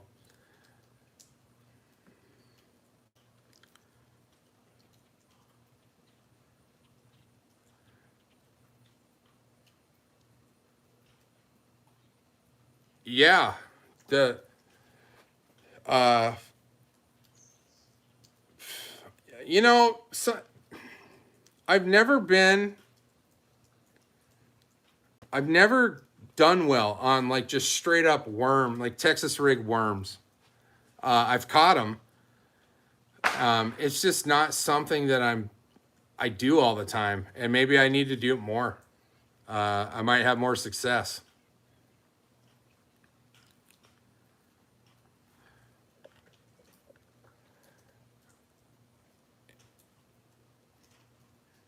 Matt, welcome back.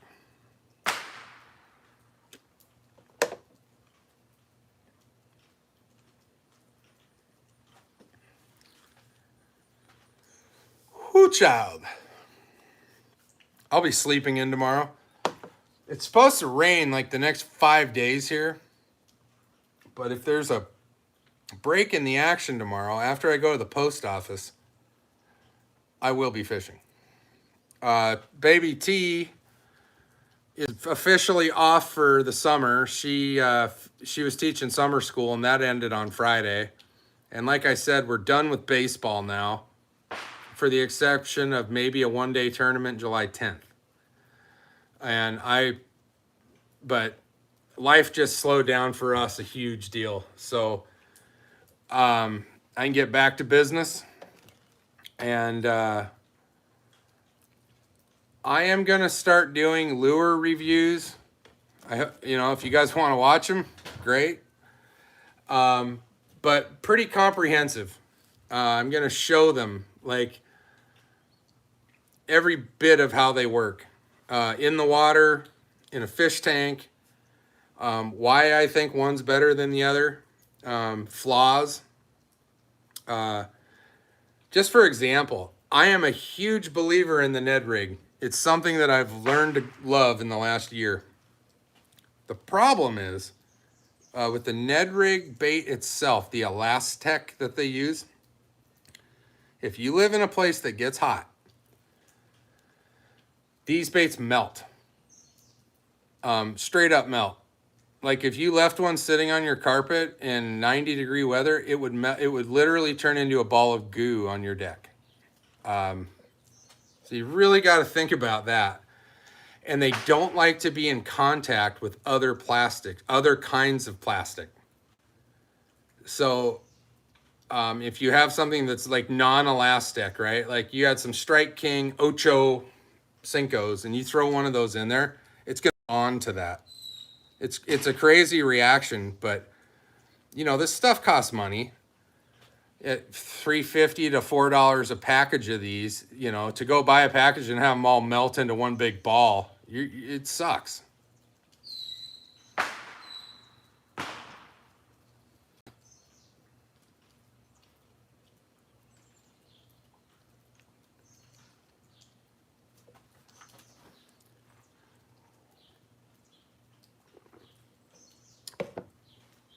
Baby T, if you're listening, I need a fresh cup of ice. Stat.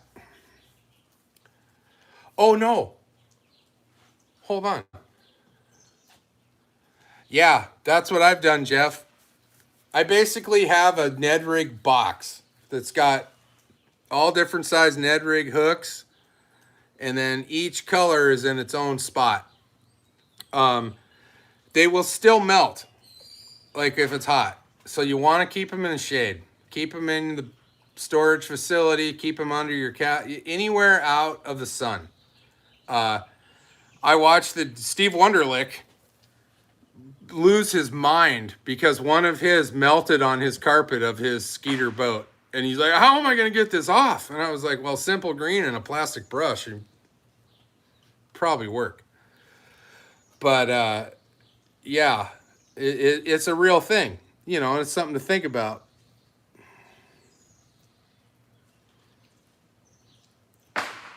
Wrecking Crew baits, Steven. I really like that idea. Our first bait should be called the Wrecking Craw, the Wrecking Ned, the Wrecking 9-inch Worm, the Reckoning. We could have a whole bait of crankbaits called the Reckoning.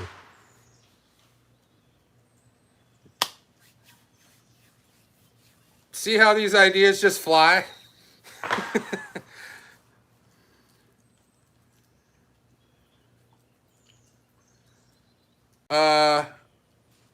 Well,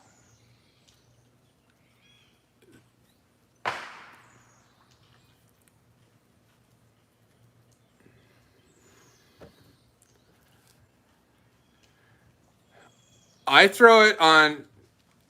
So right now I use 8-pound. I use 8-pound fluorocarbon straight.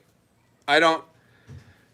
There's too many rocks around here and stuff to drop your leader. Like 4-pound leader, I think's a mistake here. For in bull shoals, we have those goddamn. The name escapes me right now. Do the fireball, but the clams. And they're razor sharp. They'll cut your line. You get hung up in there and jerk on it, it's gone. I would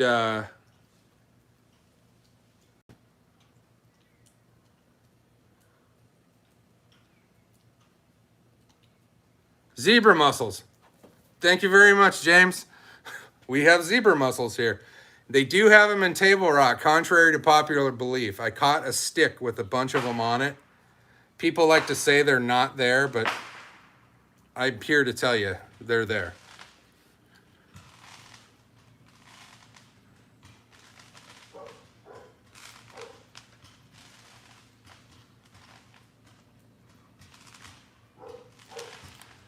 Well, the ultimate goal would be able to design lures and have someone else make them. Package them, make them, ship them. Like, in my opinion, that's how you're going to make money. Steve makes awesome designs. He makes awesome lures. But wouldn't it be great if we could have a company where everybody just gets paid and doesn't have to do the work? Just a thought. Yeah, they got a little assortment going on over there. I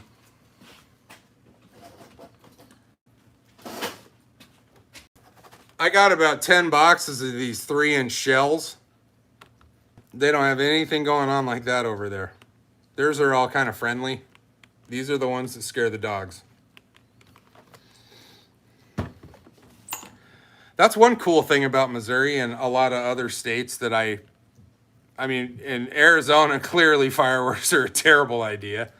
And Washington State's all but banned them, except you can buy them on reservations.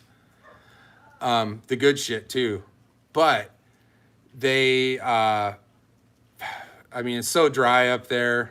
Like, the last thing you want to do is start a fire in your neighborhood. Just common sense.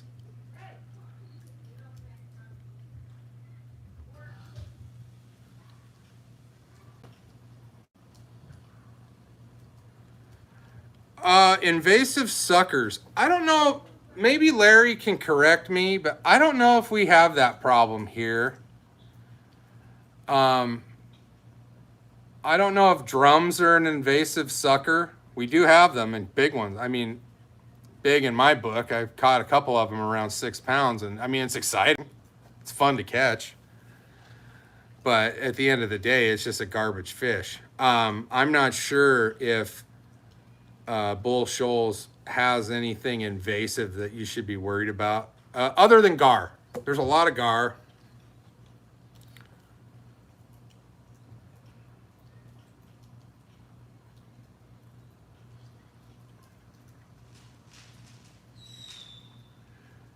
Well,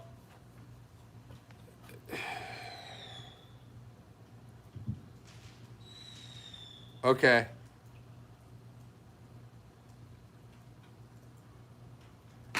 Yeah, I mean, I haven't seen any kind of sucker action.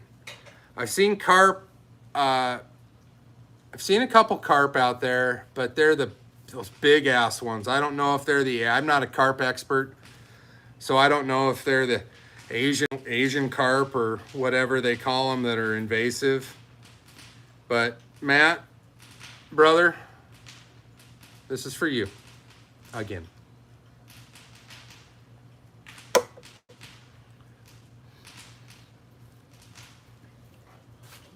So I got where is it? A shit.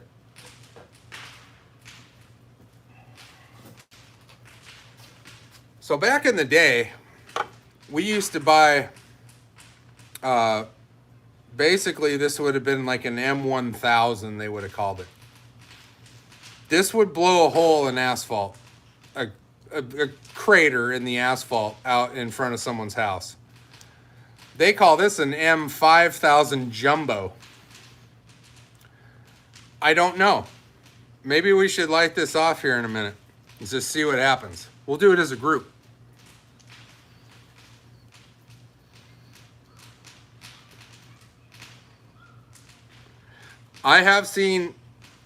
I saw a gar orgy happening straight across the lake one night, and I threw everything. They would chase it. I know we talked about this, throw some rope on, whatever. But I saw some gar out there that were a smooth 6 foot long. And these are the alligator gar.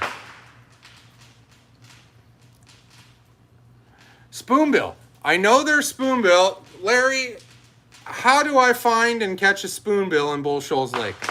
Please tell me, because I would love to do it. I honestly don't know if I have the gear to handle it. My biggest rod that I own is a 7.6 heavy.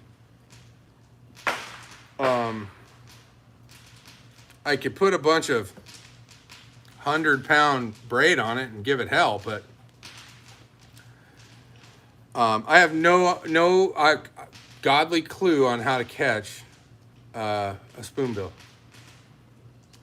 Move the Audi first. Oh, speaking of the Audi, somebody violated it in the parking lot. I think we should go talk about this. So, the fireworks are happening way over yonder. But if you guys can see this,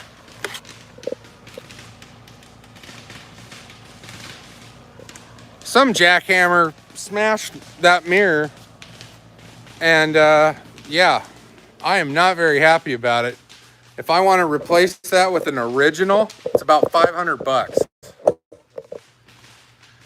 So what I'm going to do is buy some aftermarket covers from China that are carbon fiber for about $100 a pair. 15-foot gar. Steve, I know you don't drink, Steve. There's not a 15-foot gar in Lake of the Ozarks.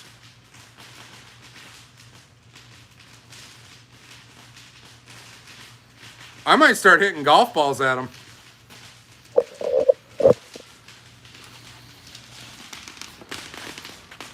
Everybody should have a driving range, Matt. I'm just saying.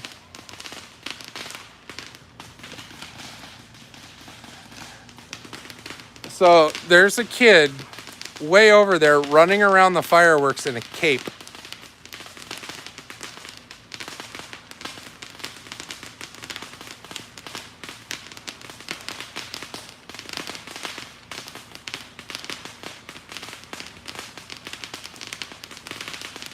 It's just a non-stop barrage of small fireworks for children.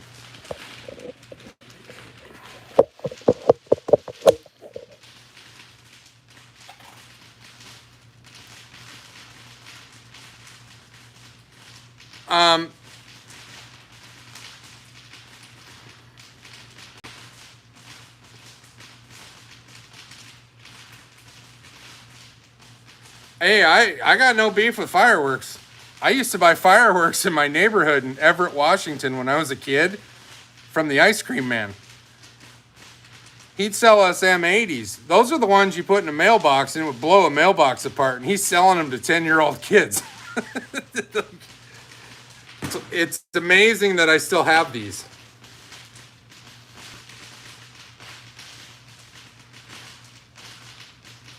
Yeah, so I forget what it is. There's the one that you're talking about, Steven, that's a different kind. The ones we have here are the long nose ones.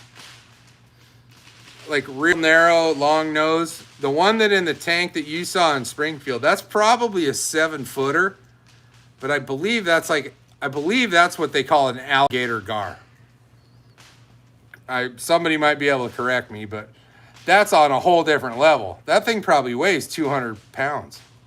Ish. I don't know. I mean, it looks like a man with no arms and legs.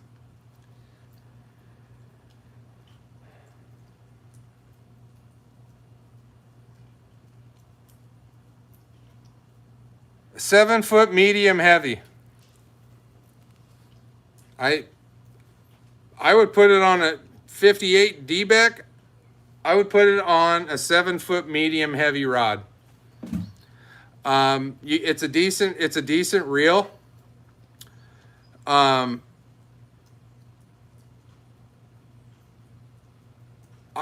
put it on a decent rod. I would. You can buy an Abu Garcia Veritas for 99 bucks. I'm a big fan of those rods. I have the edition before the new ones. It's a 7.3 medium heavy. And I think it could be one of the best feeling rods that I have. I feel every tick, no matter what size the bait or weight on it. Like as it bounces across the bottom, I feel everything. And these new rods I'm trying, these favorite Defender rods, you can buy them right now. I would go on fishbrain.com and buy them because you will get free shipping as opposed to going straight to favorite, but they're 75 bucks. They were 100 bucks. Same thing. You get a lot of feel, but I think an all-around good rod to start with is a 7-foot medium heavy.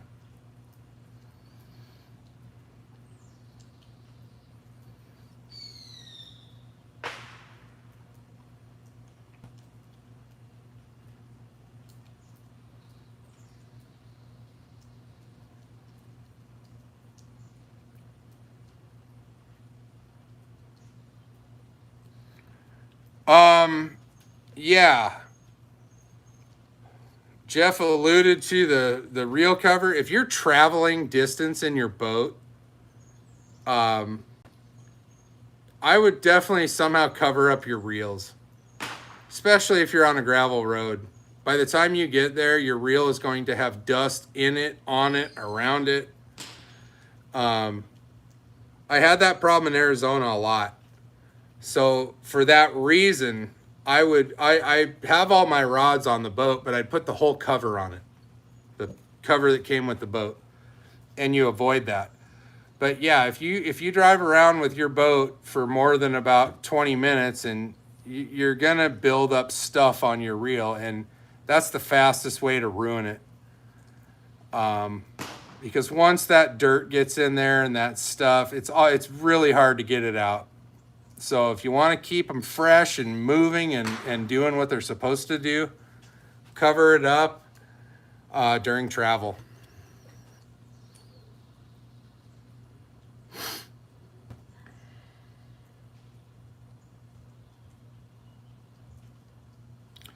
Yeah, that's what I'm hearing, Larry. I mean, I'm pretty much prepared to not fish for the week. So we'll be pumping out videos and having a good time.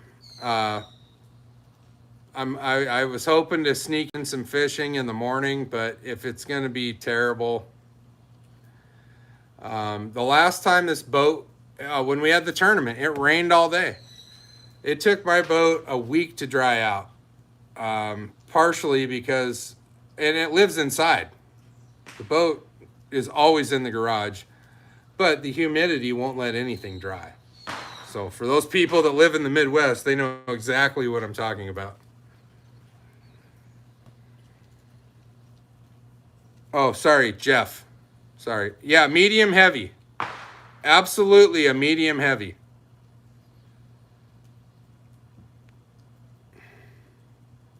What's wrong with a beer can koozie? Those are 50 cents. Real covers are $5. I don't use them anymore, but I did. There was a time and place for that. And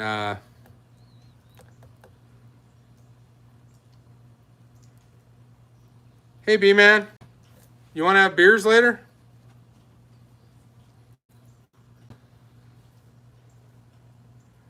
Koozies are going to be free, you guys, real soon. I promise. Just hang tight. I think the next giveaway, there's going to be some koozies given away. Well, Matt, I'm out of beer. So what I'm drinking right now is I'm getting White Girl Wasted tonight. In line, we have a Black Cherry White Claw. And there's no laws when the claws are out, according to what I've been told.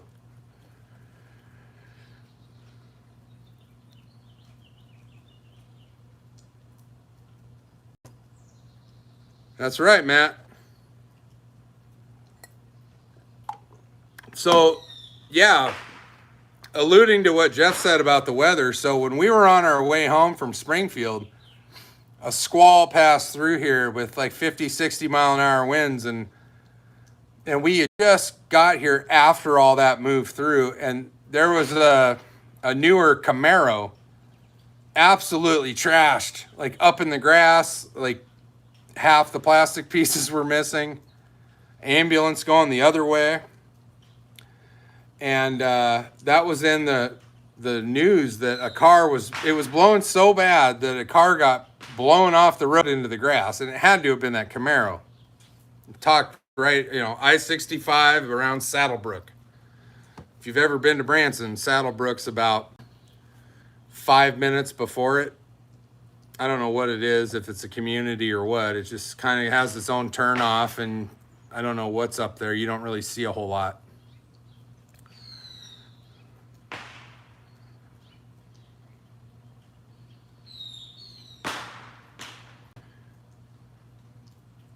Yeah, so you guys want to do this? Should I light this off right now? Live?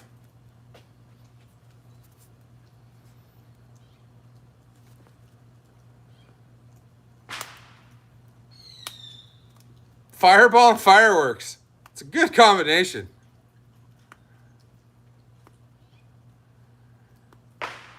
All right, I'm going to do it. I'm taking the tape off to expose the fuse. Hey, real quick, Matt, are there any laws about lighting off fireworks intoxicated? I know California's got some crazy laws, but, I mean, we're in Missouri. This is all you need, right?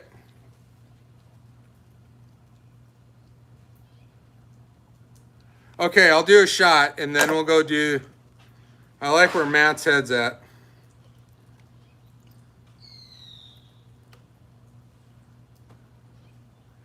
Griffey is inside. So 2 nights ago, I was lighting off some of the mortars. It was about 10 o'clock, and I got a text message from Tabitha saying that's enough, because Griffey was doing laps in the house and literally running and jumping into our bed. Like 82 pounds of fire, bam, like running into her. So I had to shut her down, but. All right, let's go for a walk.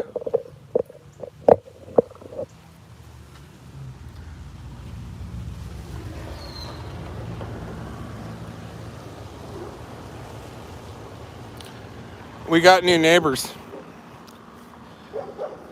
At any rate, I'm just going to set it right here on the fire pit. As you can see, we've had some other. You guys ready?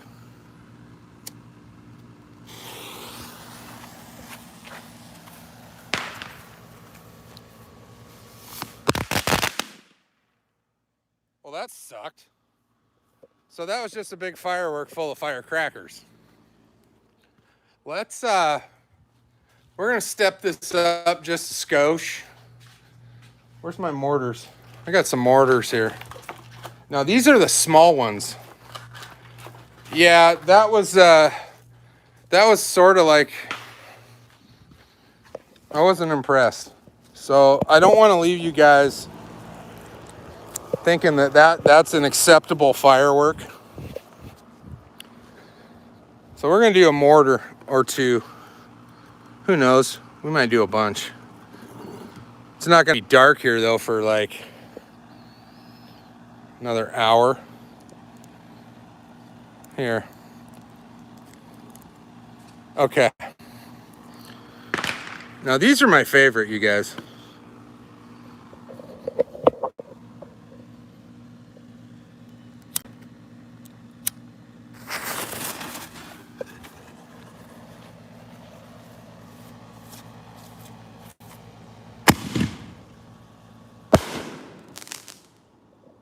I like stuff like that.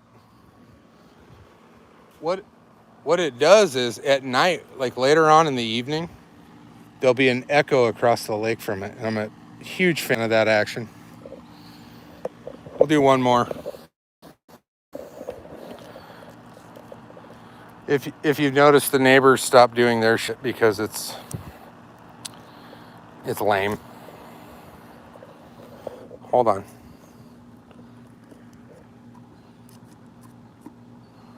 All right.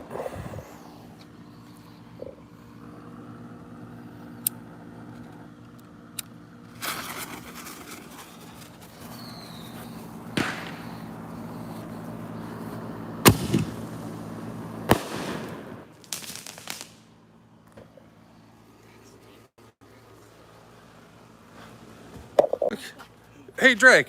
What? Say hi to everybody. Hi. There's a bunch of your family on here. Don't be shy. Oh, look who's here. Griffey, say hi. Say hi to everybody, Griffey.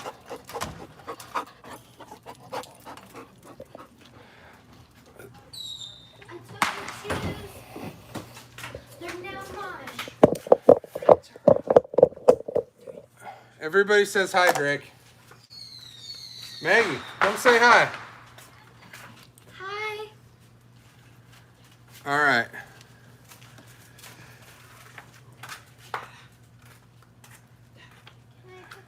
Jeff, at night when it's quiet, when I do one of those, about 3 seconds later, there's an echo that you could probably hear for miles.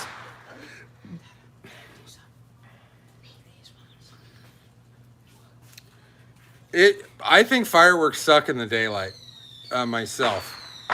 And those are the tiny mortars. I have the big ones. I haven't even opened those yet. We're not doing that till the 4th. This one. Yeah. I got a big one. It's got 20 mortars in it. It's called Happy Family. That's not happening though until... Can you grab me a White Claw out of the freezer? I put a bunch of them in there. Thank you.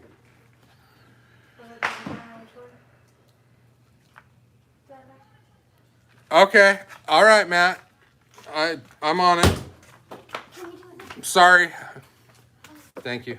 Put that one in there. You guys want to do some of those? Did you get more crawdaddies today? More what? Crawdaddies? No, but we're gonna go look for some. Today?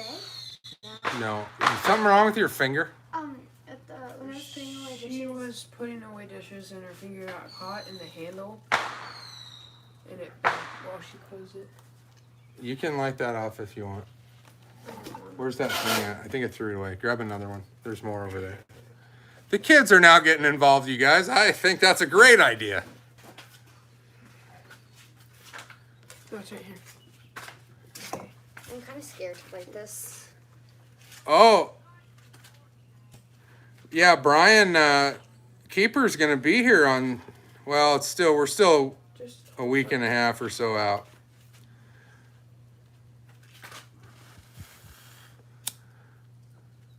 Don't you keep it on fire? You got to keep blowing on it.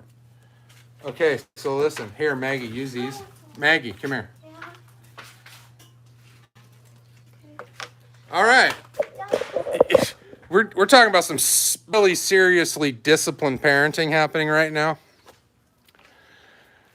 I approve.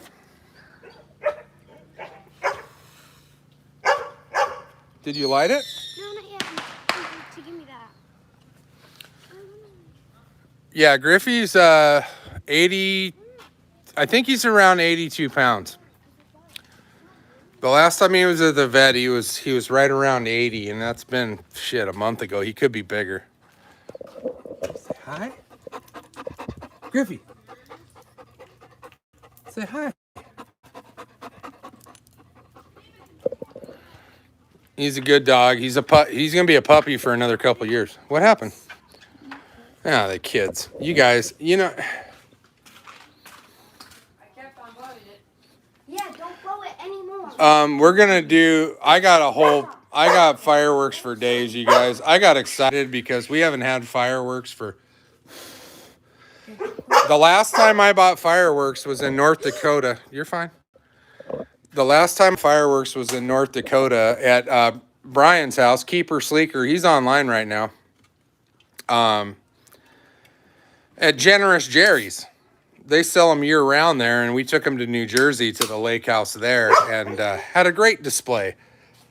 And I kind of decided when I could do it again, we were going to have an even bigger display, and I got that going on. What? It's not lighting. Are you keep blowing on it? I blew on it with These kids grew up very spoiled. Maggie, What did I do? Why are you yelling at Maggie? she. So Drake's lighting stuff off. And here, Drake, you want to try one of these big ones? If I can have the lighter and the thing so it stays lit. You got to blow on it. I mean, this is fireworks 101. Like, growing up as a kid, Drake, I'm telling you, I'm here to tell you right now that, like, this is a rite of passage as a child for most people that grew up in the 80s. You had to be, like, well-versed at fireworks. You could buy them at the stand back then. You could have showed up on your bike and bought this stuff. And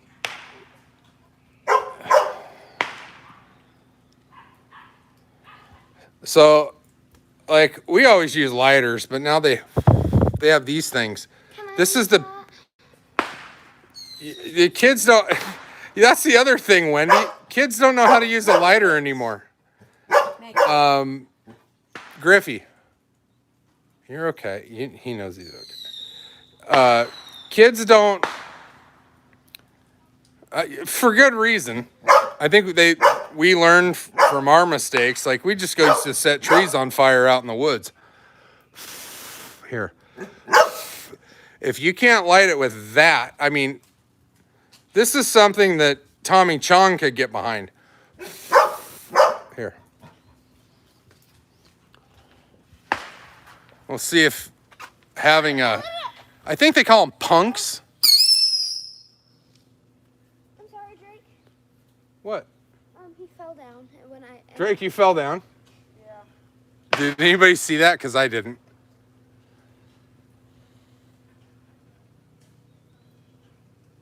For a few seconds.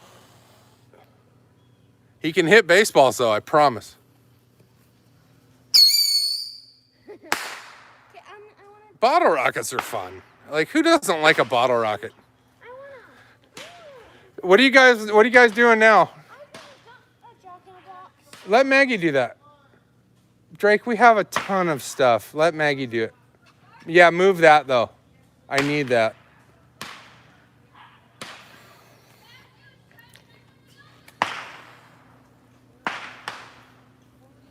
I wonder if the new neighbors are impressed.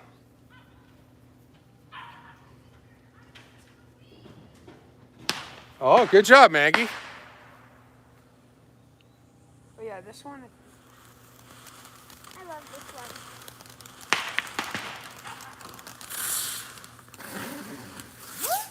Whoa. Yay. I'm more into the mortar stuff, you guys. The kids just like fireworks. Drake, What else can we like? Let's see. I do. I do. I really do have. This is probably the most I've ever spent on fireworks in my life. For I'm doing it on the bottom basket.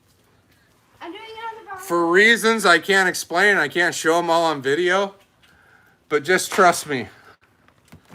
I have a ton of this kind of stuff. But I honestly, like, I've been lighting them off like the last 3 nights. I can't, it's way better in the dark. Hi, Matthew.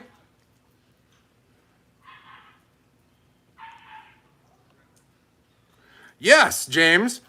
Bottle rockets were meant to be aimed at your friends. Roman candle. So I don't think my kids are ready for Roman candles. Now, Matt, the other night, I'm not going to lie to you guys. It was like 1 a.m. And I was unclothed, naked as a jaybird. Griffey wanted outside, so I'm like, yeah, I'll let him out. He's running around barking at the shadows, and I went and did some bottle rockets with no clothes on. What? One of the bottle rockets landed on that house. That's okay. Those are fine.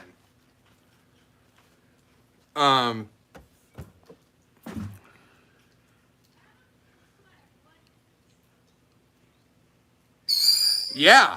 So Steven, hold on. I got a bunch of cake boxes. I probably have a dozen of them, but this is I think gonna be my favorite. I need that. It's called Happy Family. He's lighting 2 at the same time. These are like having a bunch of mortars. I don't know how many this has in it. Dad, What? he's lighting 2 at the same time. Come on. Whoa. Don't go crazy.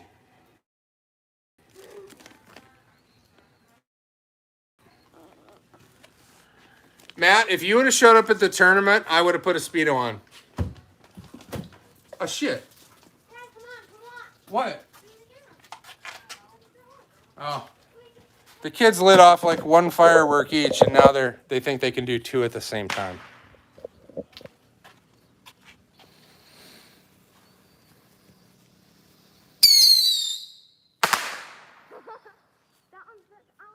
Hey.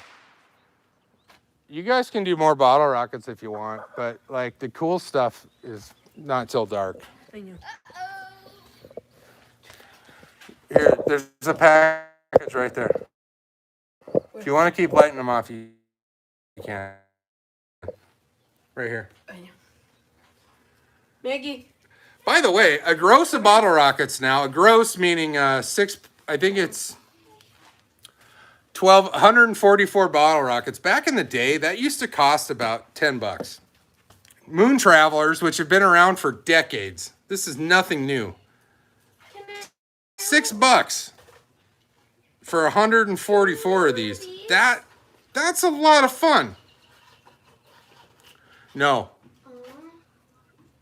we'll wait till dark. Firecrackers you can light off Where's the firecrackers? in that same box. The boat is housing fireworks. Where's the wick? Dad? The wick? Yeah. Here. Just leave them in the package. So, Black Cat. It's been a mainstay since I was a child. So back in the day, the bottom of the package used to be where you found the wick. Firecrackers. I need that big one for Firecrackers? I want to do firecrackers. I'm doing Here, it. You have to run really fast, man. I know. these are cheap. Like, I want to say, package right here. I need the big one. I'm gonna do This is a package of 50. No. It's like $1.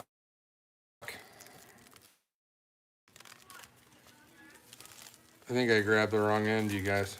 Oh my god. So put this inside. Stop. There you go. No, I'm doing it. July episode, well before the 4th. The 4th of July will be real exciting. No, I'm doing it. The kids are fighting over who's lighting it. Let Maggie do it. Let Maggie do it. Light on this. I'll let you do the bigger one, Drake. It's all about compromise when you have kids. No, it's on the bottom. Oh my god.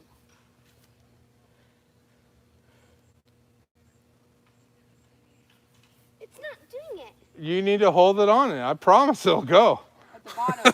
It will go.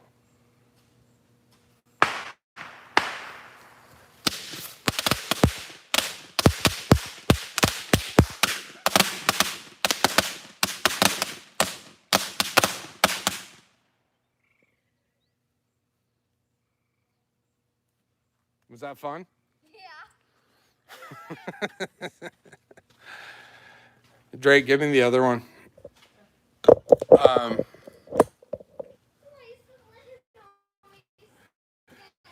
Yeah, we got some Hoosker Doos and some Whiz Bangs. Dad. What? Have a good night, James. What? Stuff landed on my skin. Yeah, the white stuff just landed on your skin. And You're gonna be fine. See? You still got all your fingers? Child. Here, grab the 100 one. It's over there. Maggie, Oh, I want to grab it. I want to grab it. Maggie, you need to take this. You're going to... It's pouring down rain at your house, Larry? Larry, where are you at? Like from... Hey, Dad, from where can I put Forsyth. Are you straight south? Where can I put this, Dad? What? This. Give it to me. Or Well, it burns brother. through Give the- it to brother. Will it burn through the metal can? What? Will this burn through the white claw? No, just stick it in there. Here. That's a short fuse. Just run. Just room. It's pouring down in Joplin as well, apparently. We're gonna have more fireworks. Why not? Drake, you'll be fine. Just light it and back away. Don't. There you go. There's more. They didn't all go off. There's supposed to be 100. The dumbest thing you can do is go touch fireworks. Sounds like a million gunshots. Where'd it go? You see them? They might have. Didn't sound like 100 though. It was loud. Maybe like like. Oh, check this out, you guys. This guy has been here 2 days in a row. Check out his pontoon.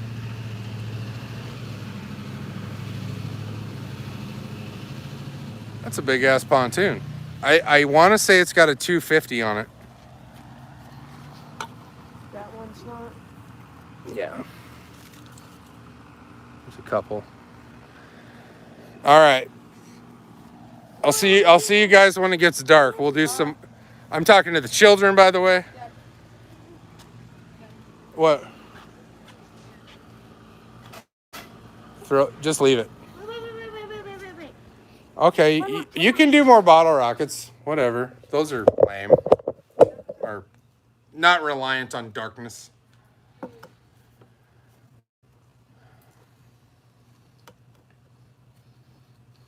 one doesn't have a fuse, Dad. What? This one doesn't have a fuse. Well, by all means, you should just hold it in your I hand. have an idea. Dad, I have an idea. What? What do you want to do? Yeah. What are you gonna do? He's gonna put He's gonna put a bottle. These rocket kind of in it. ideas end poorly. Here, Hold one. Okay, hold on. here, go with brother. Okay. That's it until it's dark. Come on.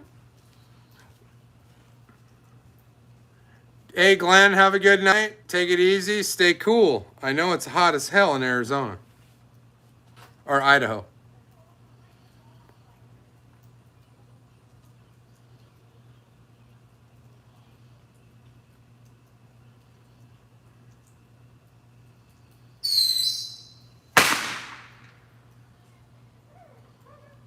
I didn't even go. Matt, you left? Have a good night, Matt.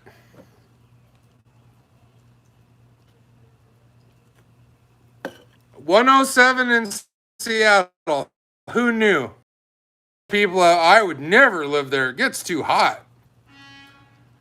I think it's time for people in Seattle to rethink their living conditions and get away from that mentality.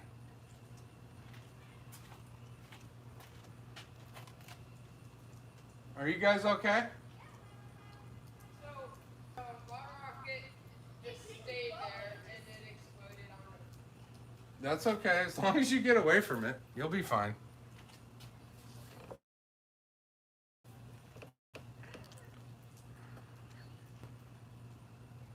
Absolutely, Glenn.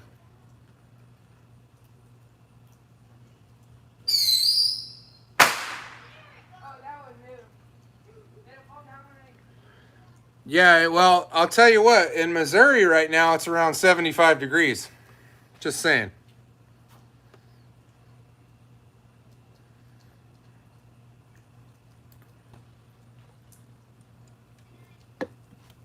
I don't know if I'm supposed to be supervising. I don't know what the rules are.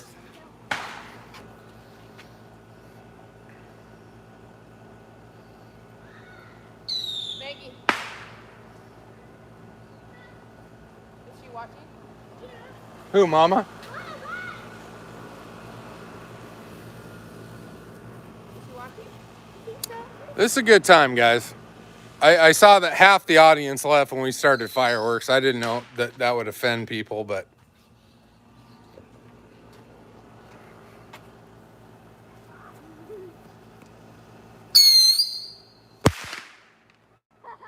it's not working in the wiffle ball.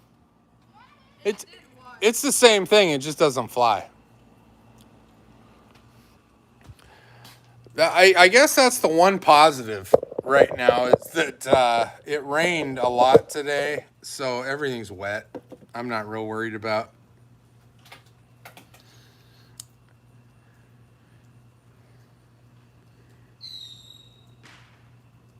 You guys, I'm telling you, like I can't wait another half hour. I might open up some of this big stuff. Like I said, I got a bunch of these mortars that I'm a big fan of. If I could literally just buy mortars, like $1,000 worth of them, I'd light them off consecutively.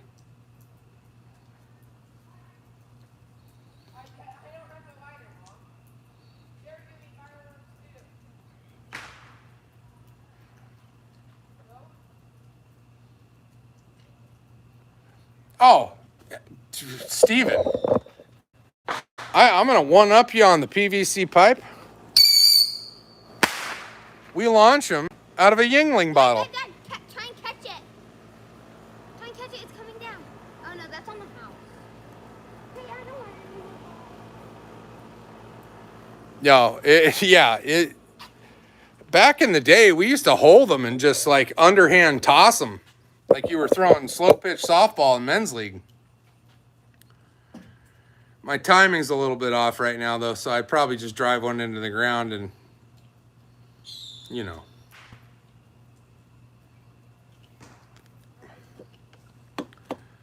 Wow.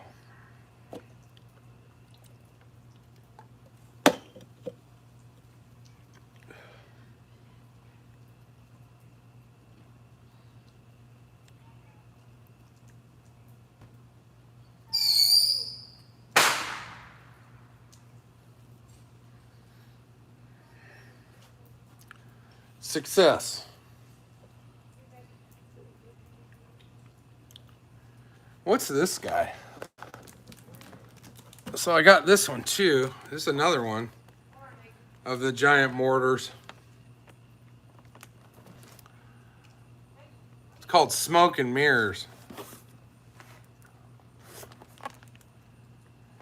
A lot of these have these QR codes where you can go watch what they do online.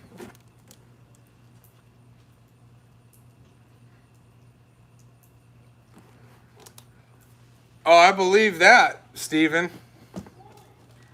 That's what she said.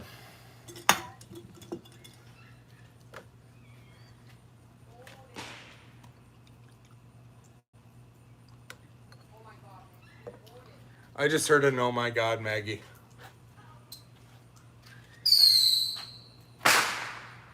What are you launching them out of now?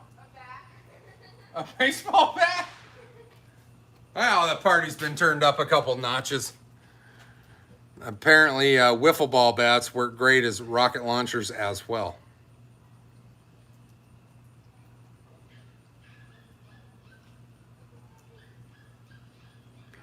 Steven, I will buy you a couple of grosses as backup just in case. I find it necessary as a patriotic person to have fireworks on standby. If you're feeling the need to just go out and have some bottle rockets, launch a mortar. Funny story.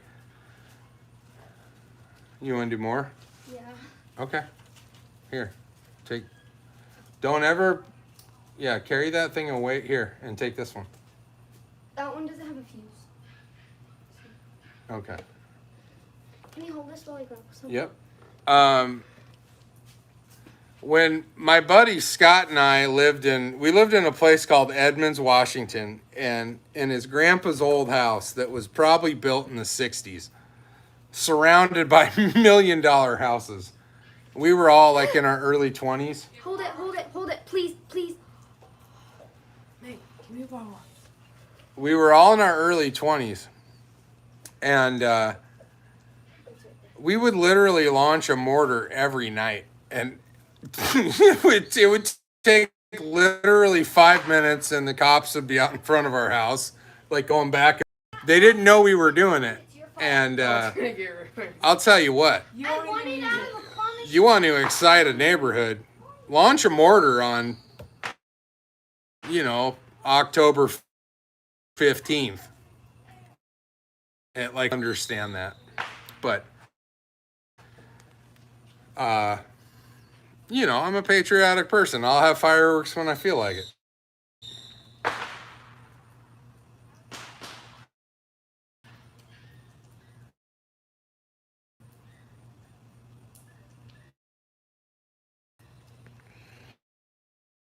Yes, Wendy.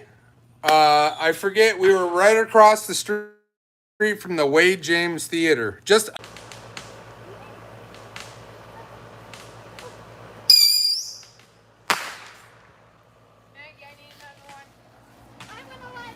let Buggy. Hey, you guys take turns. We got enough. I do feel bad. My kids were a tad spoiled.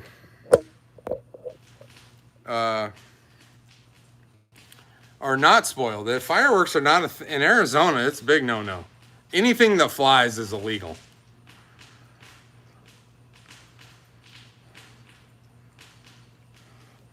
Right on, Steven. Have a good night.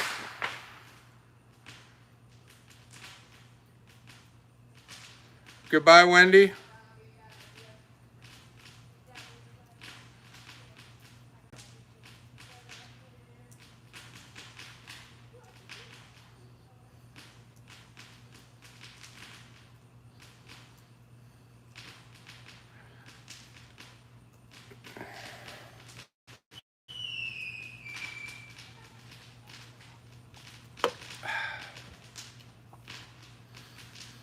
I want to thank Fireball right now.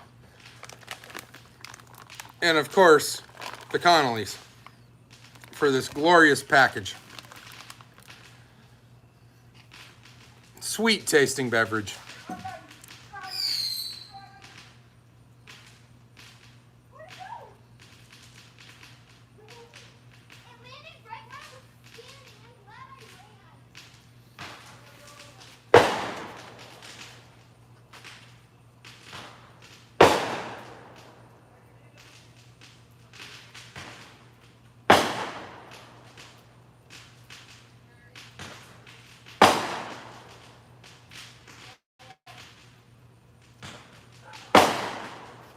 I just don't understand. I mean, people are lighting off fireworks that are meant to be like in a half hour from now in darkness down the road. And like all you hear is the boom, which is cool.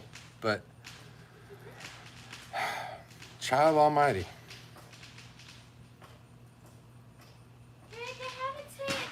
Are you going to bed, Mom? It's only 6:43. You usually don't go to bed till about 3 in the morning.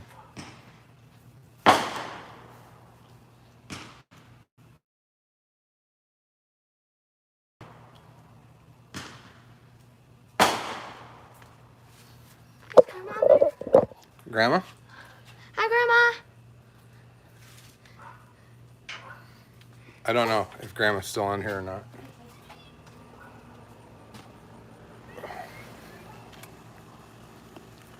It's slippery. Hey, the whole world's watching you right now, Drake. Not the whole world. Well, eventually. But why don't you hit a baseball? A baseball.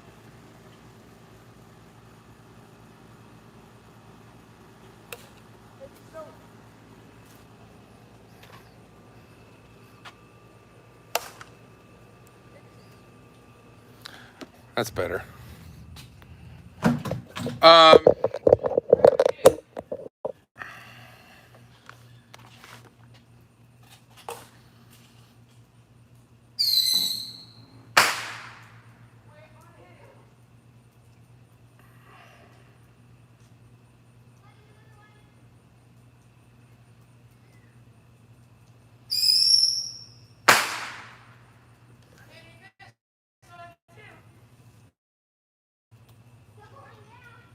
the weather is definitely shifting here. You can see the darkness is coming.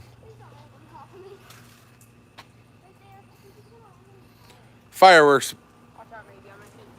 I don't know. It's not raining though. Oh shit. Fireball down. So that is a positive thing. So when you buy them in the satchel and they hit the ground, they don't break. I'm gonna watch through the window while That's a good thing. what was that? That's a real good thing. Are you guys done? No. What do you got? Light off the bottle rockets. Oh, those are strobe lights. Cool in the dark, not cool in the daytime. Just do the bottle rockets that are there. Yeah. Those 4. Take them all. Drake. I like these ones. Everything else is darkness related. Bottle rockets are cool. Yeah, the sky is definitely changing here. It's probably gonna rain here in a little bit. Larry McBride was not BSing me. Did you do your Maggie, do this. Don't do it by my car. Are you out of your mind? He's gonna light it while he's holding I don't know if the insurance covers fireworks damage. Throw it.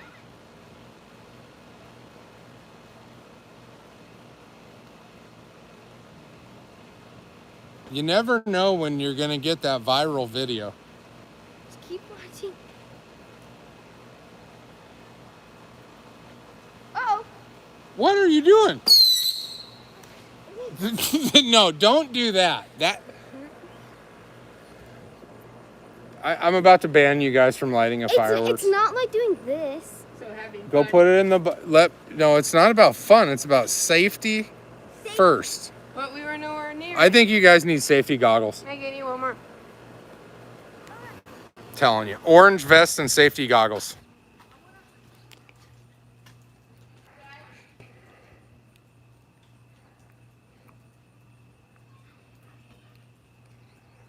Yes, Everybody's donation is greatly appreciated. Have a good night, Steven. We'll see you. We'll talk to you later. What was that? A bottle rocket? Oh, please don't swing that around near me. Dada, I'm gonna blow the bottle up.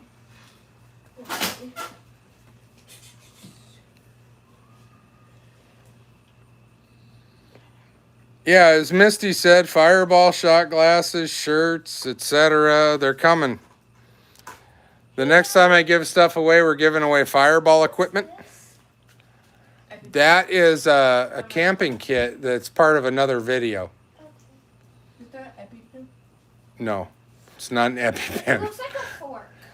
So we can't do these yet? No, in the dark. Put that in there. Hey, leave that thing off my boat. Will this blow the bottle up? No, it doesn't blow up. It just makes strobing. Will this blow it up? Yeah, it won't fit in the bottle. It's for dark. What He said will only blow bottle it up? rockets. Give me this. I want to do mine. You can go do one of those, but I would do it in the street. Yeah, they. Oh, I'm gonna do that in the bottle now. On the More way. at night. We got more of them. I What want what are the neighbors doing? Oh, hold on, guys. Wait. Those are the ones that you hold. And they have sparklers. Oh, that was the end of that. Hurry up and go light that off over there. Okay, Maggie, give it. It's gonna rain, you guys, and so the whole party's gonna come to a grinding halt. I don't want it to end. This is fun. Right there. It's raining right now. Hurry. Hurry up. Run, run, run. Watch, watch, watch.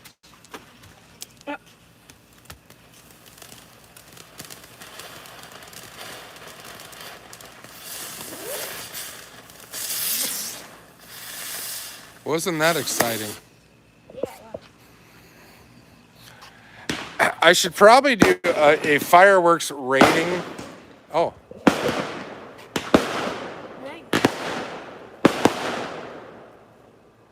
That was cool. I'm pretty sure I should be just doing a video on rating of fireworks and what's good and what's not. Bottle rockets are always a fan favorite. Anybody can play with those.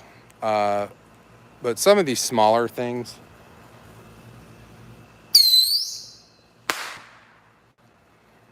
I'm not so impressed. All right. Drake. We're seeing darkness now. Here, you can do 2 of these.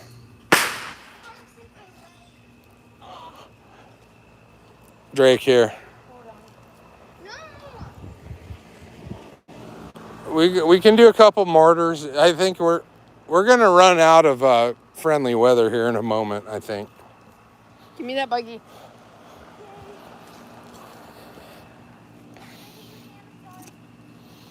So you need to move away. Hey, put that under. Oh no, you're fine. Go, go, go, go. Run away quickly. That's what Daddy said.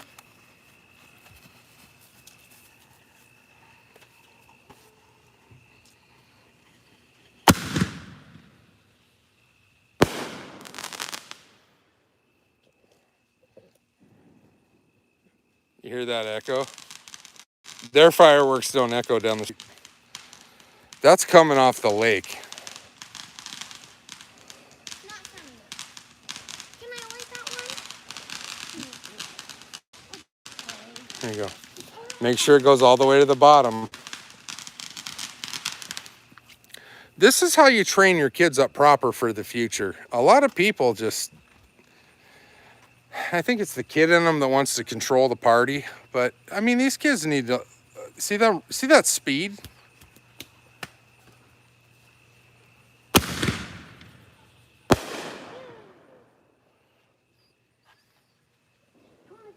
Hear the echo? And those are the little mortars. I cannot wait to get into the big ones. The big ones are like, we're talking Disney quality.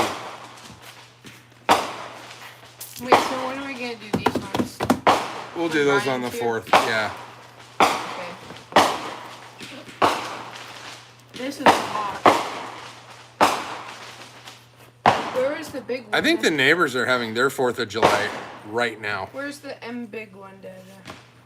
Did you already light it?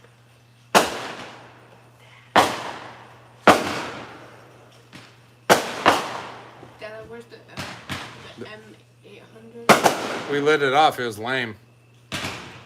I don't think they made. Let's go watch the neighbors shit. Let's watch them spend money. Daddy.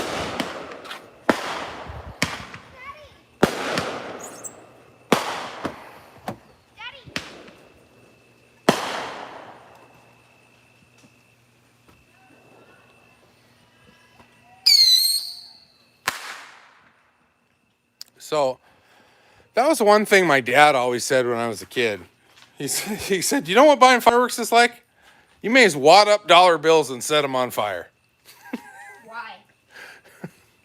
Because Grandpa was a realist, Maggie. And he liked having fireworks. I'm not gonna say he didn't, but you know, he was a realist, and you know, and at the end of the day, it's the same thing. You know, geez, Judas Priest. I'm shorting you guys. I mean, these people, their display is improving. Dad, where do I put this?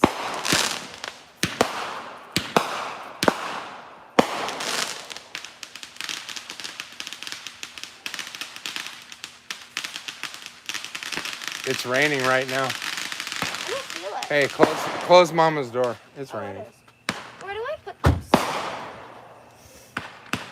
Daddy. Dad, where do I put this? Put it on the ground. Just like stab it in the ground. Maggie, wait, I can do it. Maggie.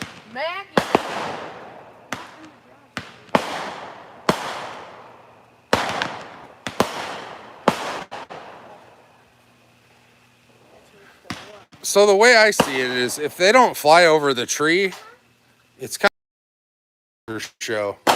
I like things that go higher than the trees. Big trees here. I'm gonna go back inside because it's raining. And some of them trees are pretty big. You got it, bud? Bye, guys. Yeah. Just put it right here. So I'm going to tell you guys a little funny story about fireworks. My buddy that I played hockey with for years, his little brother, they had a box of fireworks, and they had lit some off like on the 3rd, and he went into the house and he threw the punk, that, you know, fiber thing you light fireworks with. He thought he had put it out and he threw it in the box. This thing was in their living room. All the fireworks in the box went off in their living room. Yeah, new carpet. We're talking new carpet.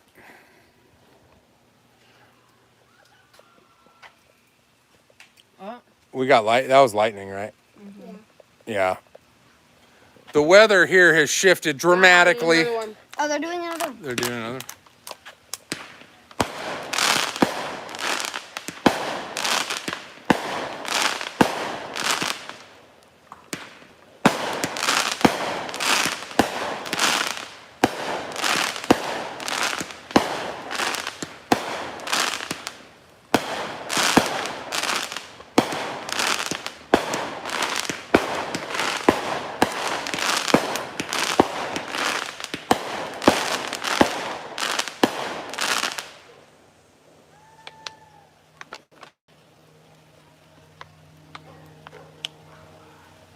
Did he light more?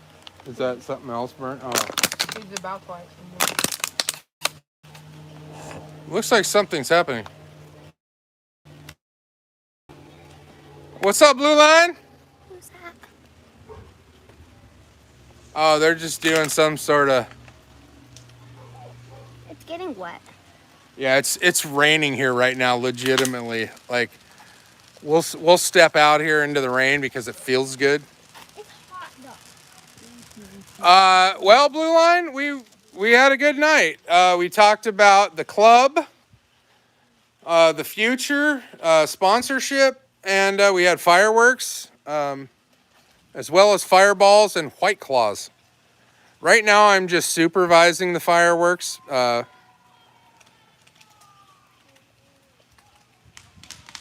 Oh, it's starting to rage over there.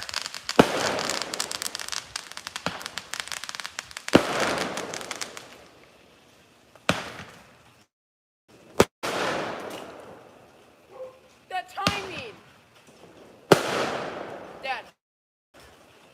I hit it as soon as it went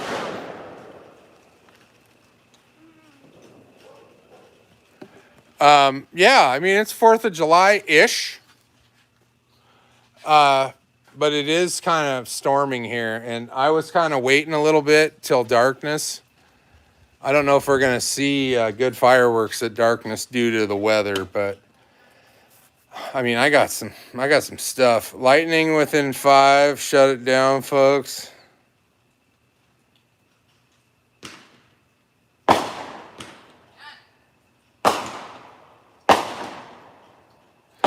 Yeah, the first half hour is probably the most pertinent information.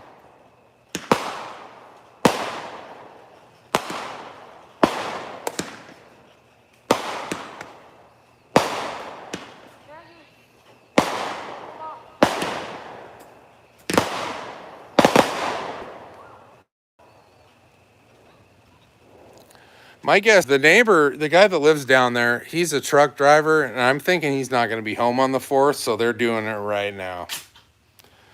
They've been lighting off fireworks for a smooth hour straight.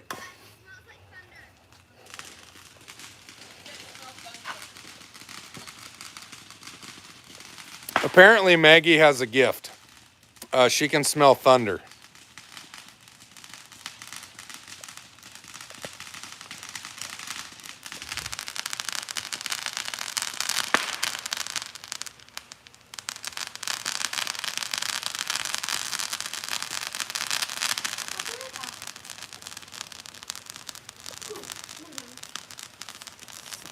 That firework gets bigger, I promise.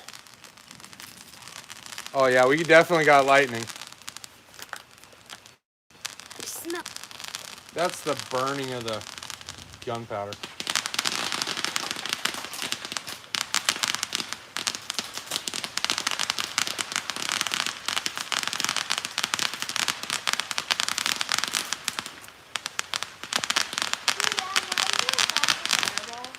What? Oh wow.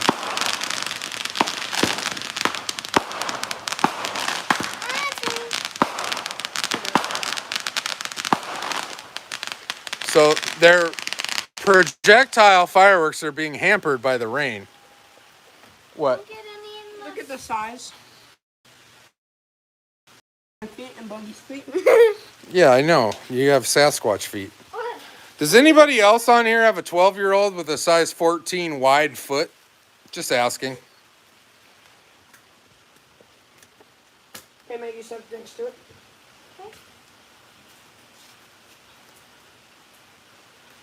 Oh my god. Dad. Yeah, it's starting right now, Jeff. Like the rain it's on, there's lightning.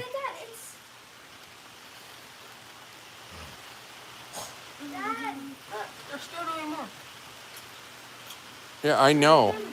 I'm a little demoralized by my son's foot size.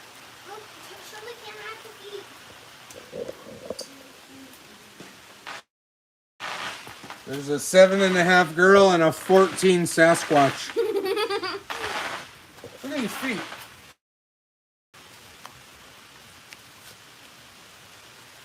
Maggie, come here. It's absolutely bizarre. Okay, I don't got no beef with Arkansas, Jeff. Is that one of those deals? Does like Missouri hate Arkansas? A lot of people like the college football team. The Razorbacks? Yeah, they like to say things like "Stewie."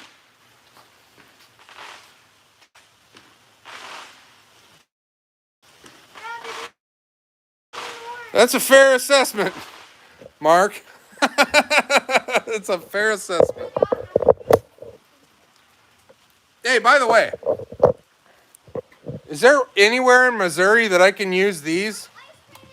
Whichever pair, powder skis or, well, these are downhill skis. No, Dad. These powder skis, is there any skiing here? Or am I just like, do I have dust collectors in the garage?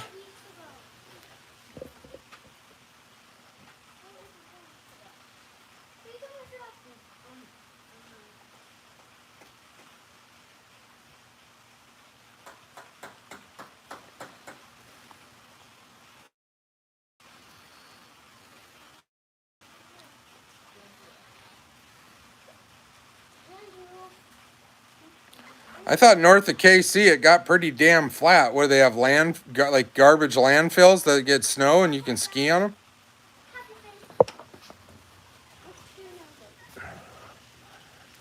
Is there anything with two noses in the world? Hi, buddy. Is my wingspan longer than yours? Your what? Your wingspan?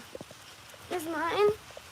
No, not Close. yet. Not yet. It's close. What about my wingspan? He's all concerned about this height thing. He's 5'9", at 12. I stopped growing at 16 at 6 foot. That was it for me. Ow. So you better keep going. You want to get taller. You got to remember, I got old man strength and experience Dad, what about my wingspan? and technique. I'll put you down. It's like Mr. Miyagi. Not if I'm 6'5". It don't matter. Could you kill Trust a me. fly with chopsticks? These kids, like, I'd be like that much taller than you. yeah, you got a minute, and when that happens, you got to remember, Daddy's not afraid to pickle fork you right in the eye. Well, you might go to jail. I'm not. I would never pick on my kids. Daddy, what about this one? What did What? this do? I don't know, but it's too wet now. It's raining. The neighbors are still going crazy though. What is that? I think they're gonna light off their whole assortment tonight. I should just post up the camera and let you guys watch fireworks for free. Dad. Did you want me to light off the whole other box? Huh? Where's the other box? There's a big like one with like the New York thingies. Oh, those are lame. Those are the ones you guys lit off with the things that come out the side. What things? No. Oh. So you lit off a whole, I was hoping for more lightning. You lit off a whole stack? Of what? This? Oh, that's the same one. I thought you got two of those. No. Two like big boxes. No. I can't show everything. Come on, you guys. Some of this is a surprise. Hey. Yeah. Time to shut her down. No, I'm Hold not on. going. I'm staying. I'm having fun. Those are gonna be big. But I don't wanna leave. Snowball Hill. That sounds like a tough run. So let's read all of the names. I want to read some of the names. It sounds like to me I got to go to Colorado to go skiing. Colorado. That's pretty funny, Jeff. I should have Drake go do like some tracks down by the lake. It's just document them as unidentified footprints.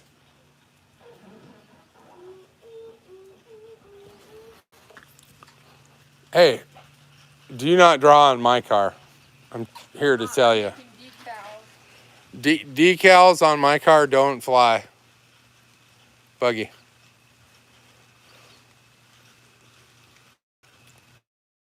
Here's a heart.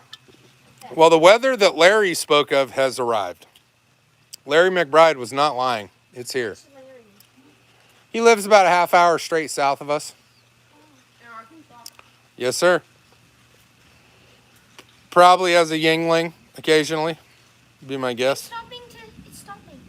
I know, but that's You hear the thunder? not, but the rain is. More is coming, Maggie. All right. Go watch movies. No, I want to stay out here with you. Oh, you can give me a huggy. Say hi to everybody. Hi. Uh-oh.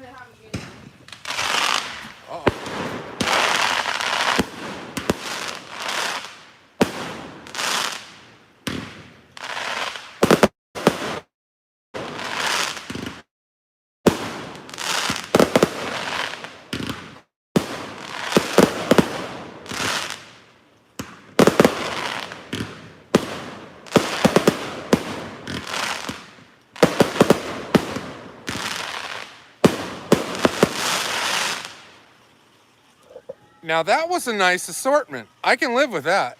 I want those fireworks. We have them. We're just saving them. That was cool. I can appreciate that. I love you too, Bugs. Bye. I'm gonna go inside and go to bed. You know, oh, whatever. All right. Here, I might come out later. Okay. I got to grab a fresh White Claw. It's time.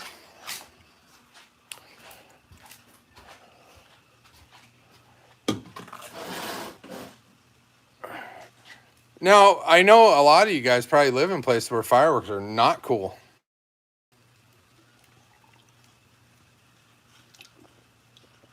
But you know, I think things were a lot. I mean, I know things were a lot looser in the '80s and early '90s, and you know, you kind of learn from your own mistakes back then. Now they just take those learning experiences away from you and say you can't do that. You know, and I definitely don't live in the city limits out here. That way, there is nothing for miles. There are houses around me. I mean, we got, by the way, if you want to be my neighbor, that house is for sale. Right there. It's kind of a rare thing for houses to come up for sale in this neighborhood. I think there's 20 houses in this little area. And, you know, to be a couple hundred feet from a boat ramp at a world-class fishing lake is pretty special in my opinion. I mean, it's, you know, everybody has their own wish and wants of what they want when they move to a lake, but like, you know, it's affordable here for, you know, if you're wondering, and the fishing is world-class as it gets. Especially with all the different species. Like if you want to go catch giant stripers right now, I guess is the time. And we're talking like record-breaking striper fishing in the 50 and 60 pound range. That's big. Like I can't even imagine that. I think the neighbors are done with their fireworks. Their friends are leaving. But at any rate, I'll tell you what, you guys. I appreciate every one of you for being on here. I do. I really do. It's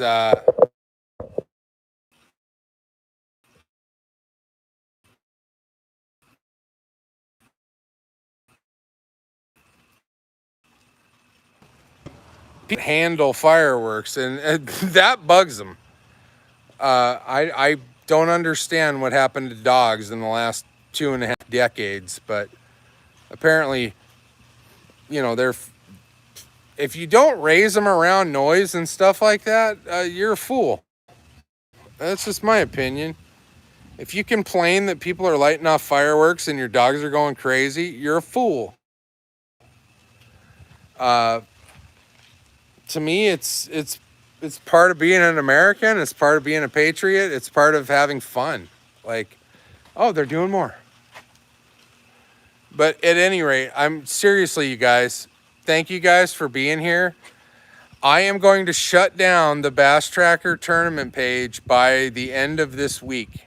So if you're on that and you're not on the Wreckreational Fishing Club of America page, move over. I'm going to leave a post there. I'm going to basically explain why and what we're doing. And, you know, and we're moving forward. We got enough money tonight to basically 503B ourselves and move forward with this vision of raising money for charity and having fishing events and basically creating a giant family. And we're going to have reunions every time we meet. Thank you guys so much for watching. I appreciate every one of you. Have a great weekend. We'll see you guys probably next weekend. I'm probably going to go live because it's the 4th of July-ish.